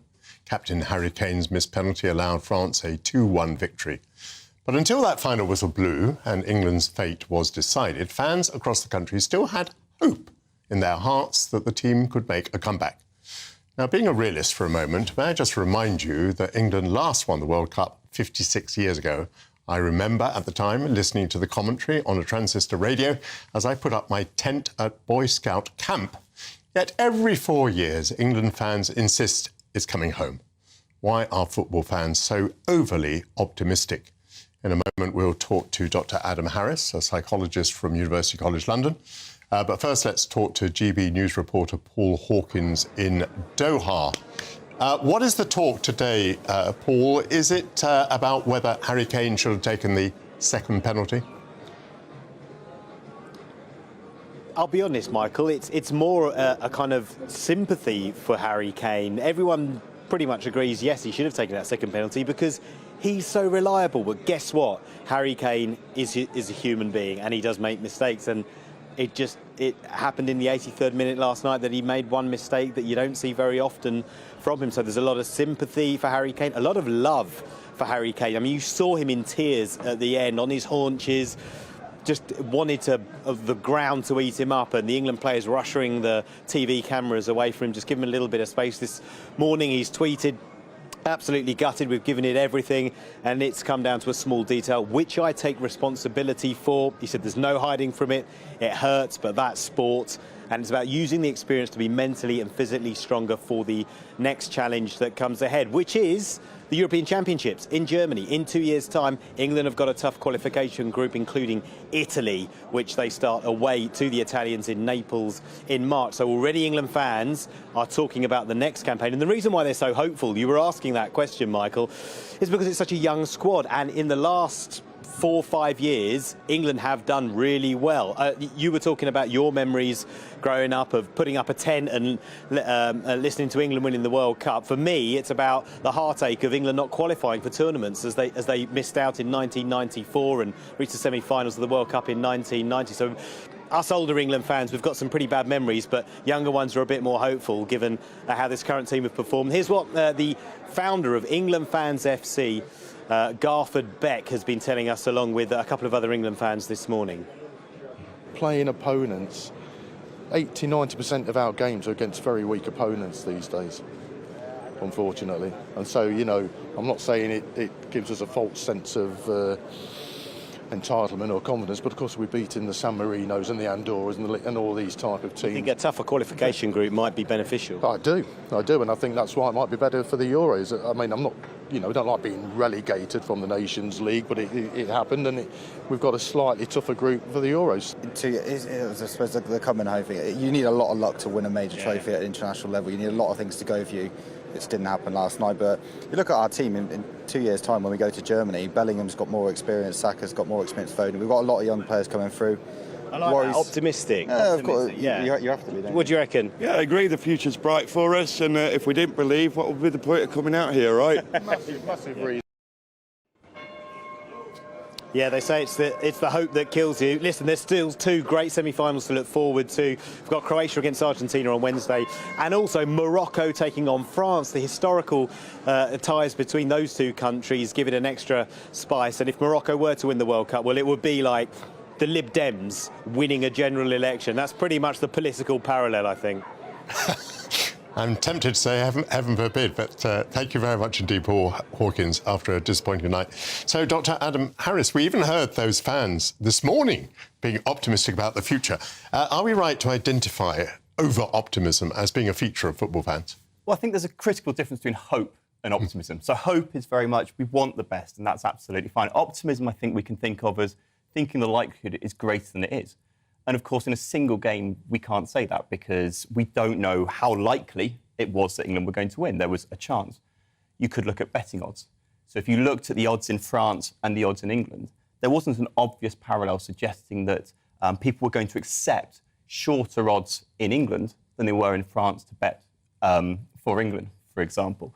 But I think overall, if you look across the evidence, typically there are places where through betting odds you can see that people are willing to take slightly shorter bets to bet for their own team than for other teams. And this is it's a small effect, and it's not always seen, and there are some ways of finding it. And that's one way of identifying it, because, of course, the simple thought of saying, yes, we're going to win, that's pleasurable, it's fun. Do you really believe it?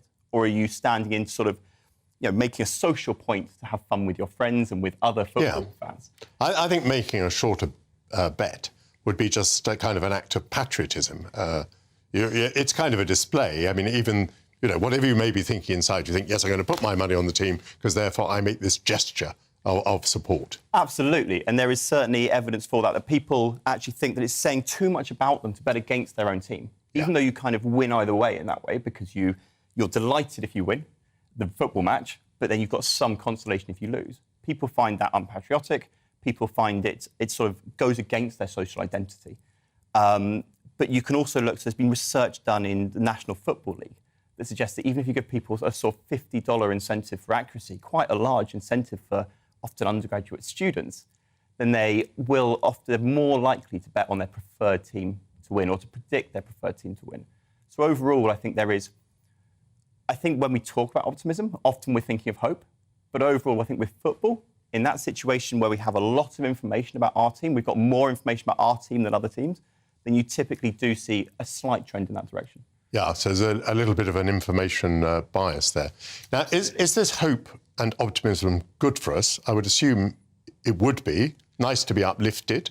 But what happens when we're let down, as we were overnight? Let down in the sense that we descend to reality. Absolutely. So, I mean, I think that's an interesting question. That's an interesting question maybe more for a clinical psychologist as well. I mean, there is research looking in the optimism domain of something called defensive pessimism. So this idea that perhaps... I have defensive pessimism. Exactly. So it's a protective trait. And in fact, we do see situations in which people do overestimate the chance of bad things happening. Yes. And that can be useful because you take protective action as well. In the case of football, I think it would be a very interesting question to look at, and I don't think anybody has done, the sort of emotional cost of the high versus the low. And you can look at people who were more optimistic and less optimistic beforehand, and you could see, well, who's in a better... Are you better off having that sort of stable emotion or those peaks and troughs? And, of course, in the extreme, it can't be that good for you because, of course, that's essentially symptomatic of bipolar disorder if you have real extreme peaks and troughs in your emotion. But certainly having that pleasure, that's what football is. It's escapism.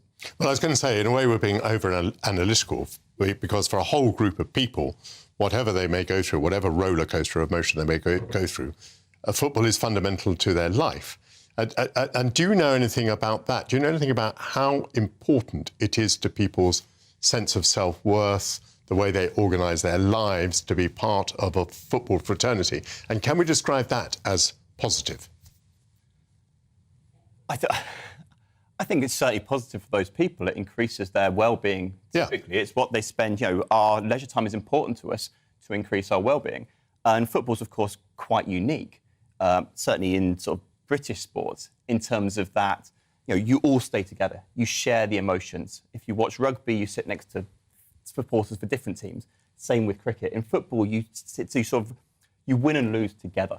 Yeah. And so you have this sort of perfect storm. You've got that echo chamber as well of that information asymmetry being even more so because you're talking to other people who know about how good Kane was in the last game, how good Bellingham was in the last game. And that's what you're focusing on. And when you ask, will England win?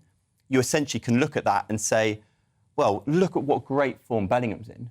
But it's less salient to you how well Mbappe's playing, for example. Yes. So you have this element to get that, to support that optimism, if you like. Yeah, I would have thought there was self-evidently some social goods in there. And now, if I were a politician, I'd be pretty worried because I would have been longing for an England victory because there's a lot that we want to distract people's attention from. And we want people to feel rather good when a lot of things are going rather badly.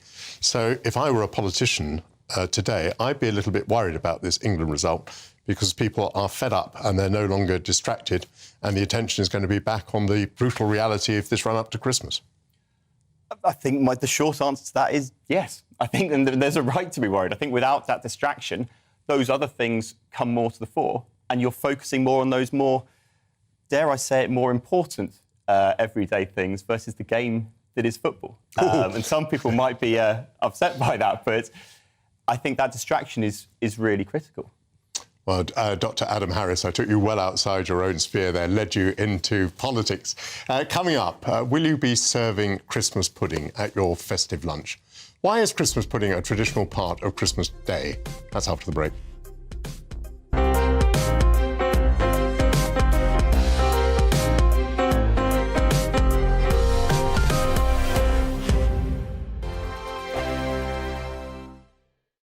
Monday to Thursday, 9 p.m. till 11 p.m. Join me, Dan Wootton. I'll bring you the sharpest takes and hottest debates. Do you not believe in prison? I don't believe in prison. I'm completely stunned. I guarantee you there'll be no spin, no bias, no censorship. I actually was personally quite offended by it. And no reason to go to bed. So I guess they've always been quite woke. That's Dan Wootton tonight on TV, radio and online. Monday to Thursday from 9 p.m. till 11 p.m. on GB News. The People's Channel, Britain's news channel. Every morning from 6 o'clock, we'll wake you up with GB News Breakfast with all the stories you didn't know from the night before. So whether it's serious news, entertainment or your own views from all over our great nation, we're here to kick off your day with a smile. The national media should be reflecting and reporting what's happening here. You will notice the northwestern accents. Whether you're with us on TV, radio or online, every morning, it's breakfast from 6 a.m. Hope you can join us. Join me every Sunday at 6 p.m. for Gloria Meets. In exclusive interviews, I'll be finding out who our politicians really are and what they really think. It's something that you would never want anyone to suffer. I didn't know what channels there were. I didn't think I'd be believed. I must have weighed about 7 stone and I'm 5'8". My instincts was to sort of cover this up. I mean, clearly that was a mistake. Join me every Sunday at 6 p.m. on GB News, the People's Channel, Britain's news channel. Hello there, it's Eamon Holmes here from Breakfast on GB News. We're not just on your television and your screens, you know. We're on DAB plus digital radio, so you can listen to your favourite shows on the move. If you've not yet listened to GB News Radio, it's very simple. We're on your radio player and TuneIn apps, on your smart speaker, phone or tablet, or online at gbnews.uk. Take us with you wherever you go. GB News Radio. You never have to miss a moment of the People's Channel. My name's Tom Harwood and join me 9:30 a.m. every weekday for The Briefing, your one-stop shop for everything you need to know about what's going on in politics today. I wonder if this is a deal that might need to be like the biscuits in this factory, twice baked. Is there not an opportunity here to win out against the extremes? Tom Harwood, GB News. What are you going to do about it? Things should have been done differently, and they certainly are being done differently. Don't miss it. The Briefing with me, Tom Harwood, 9:30 Monday to Friday on GB News. Hello, I'm Simon Evans. Join me on GB News for Headliners at 11 p.m, where I'll be joined by two of the country's top comedians as we take a look at tomorrow's newspapers tonight. If it's a big story, we'll be covering it, I guarantee, but we'll also have some fun along the way. That's GB News Headliners at 11 p.m. We won't put you to sleep, unlike some of the other paper review shows out there. So join us, 11 p.m, 7 nights a week.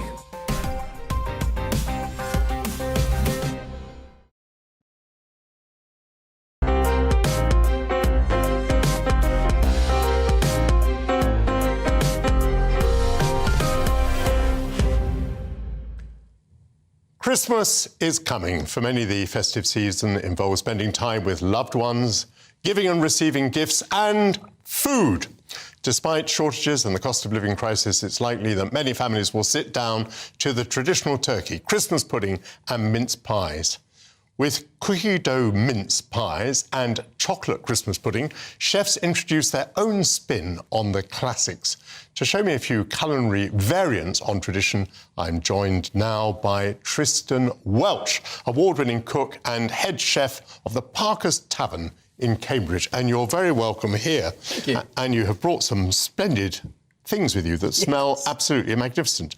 Where do you want to start? Well, I mean, we were talking about Christmas pudding. We can talk about our Christmas pudding. We're doing it at Parker's Tavern at the moment, and then I can go on to the sort of money-saving bits and bobs. So have you changed the Christmas pudding? Is it necessary for you to introduce variants? Well, I don't know if it's always necessary, but we're dedicated to local produce, and one thing that we're really passionate about is supporting local producers. And this year we've come up with the gin and juniper Christmas pudding. So using a local distillery, and I tirelessly sampled all the gins myself to find the right one. What a hero! And that's the gin and juniper Christmas pudding, which we actually flambe, which is just fabulous. Which apparently we're not allowed to do in the studio, which is a great shame. So tell me about the scene.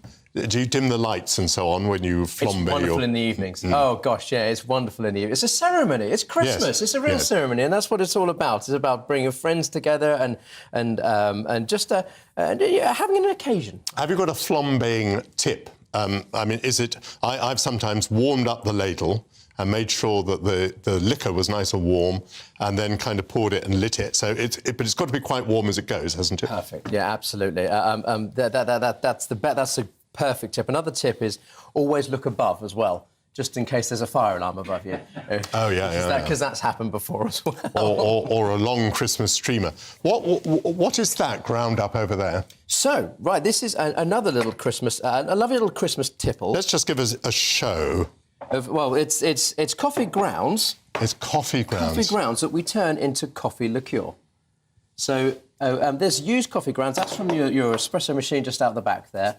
I take coffee grounds and we mix it with equal quantities of sugar and leave it overnight, and it makes a sort of like a syrup, if you like, and then add the same amount of water to that mix and top it up with your favourite vodka, and you've got a beautiful, beautiful coffee liqueur. It's absolutely delicious, and, you know, it costs very little. It's the price of the vodka rather than the coffee liqueur. There's three of us here.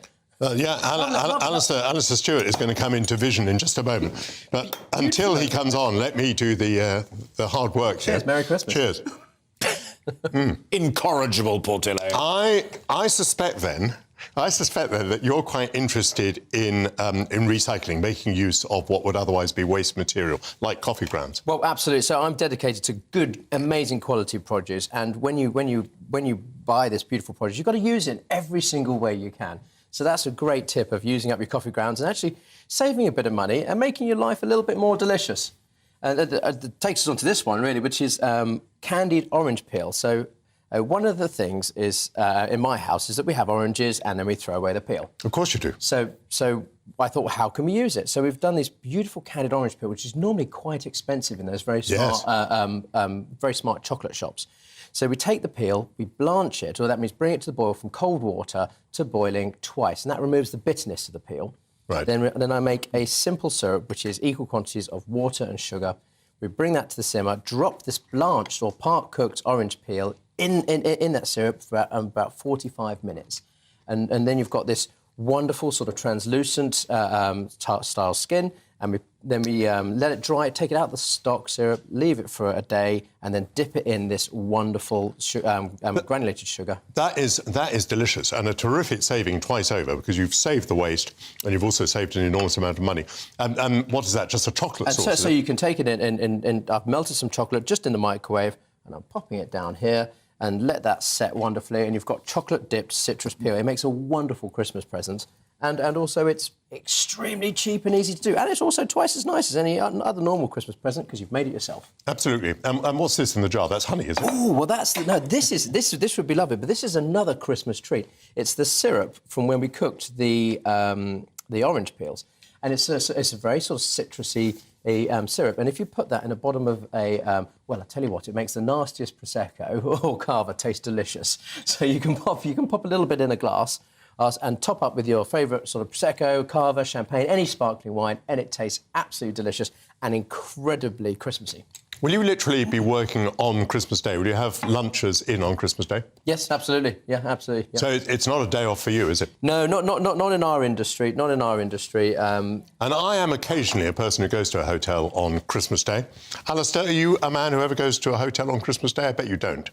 No, it's a big family gig, but seeing it there. Do you still steam it in a kind of muslin sack? The Christmas pudding.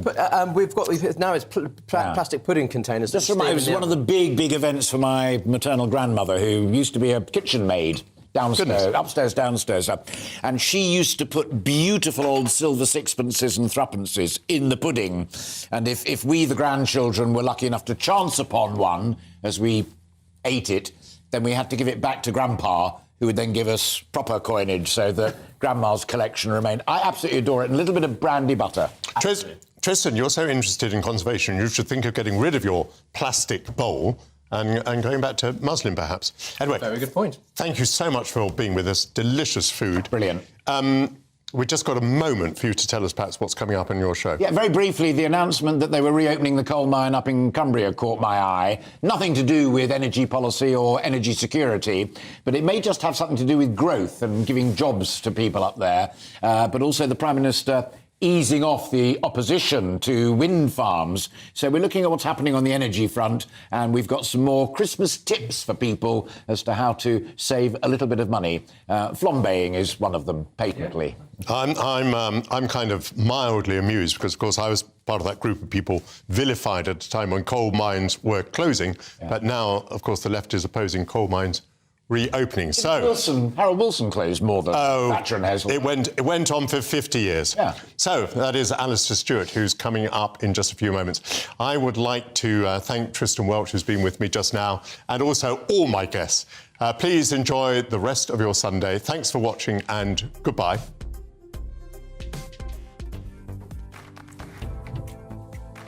Well, looking ahead to this afternoon, and the UK looking very cold with sunny spells and those wintry showers over the coasts and high ground. Let's home in on the detail. So, staying very cold in northern Scotland with snow showers feeding into northern coasts through the afternoon, perhaps brighter spells further east. Dry for most of Northern Ireland, but wintry showers at the coast and the brightest spells further west, feeling cold despite the sunshine. Then staying dry for northern England, but a few wintry showers further south. Patchy mist and freezing fog forming later, feeling very cold in the north.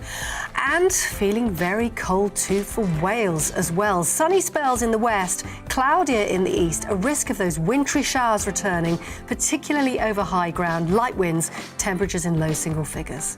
Staying cloudy for most of the Midlands this afternoon, mist and freezing fog lingering all day, brighter spells further south, but very cold as well. Generally dry across East Anglia, the best of the sunshine towards the coast, cloudier further west, with a risk of a few wintry showers skirting far east. And remaining cold across the southeast of England today, with brighter spells at times, scattered showers at the coast, sleet and snow inland later, mainly across high ground. So another cold evening with wintry showers at times, widespread frost developing. Wrap up warm for the rest of the day.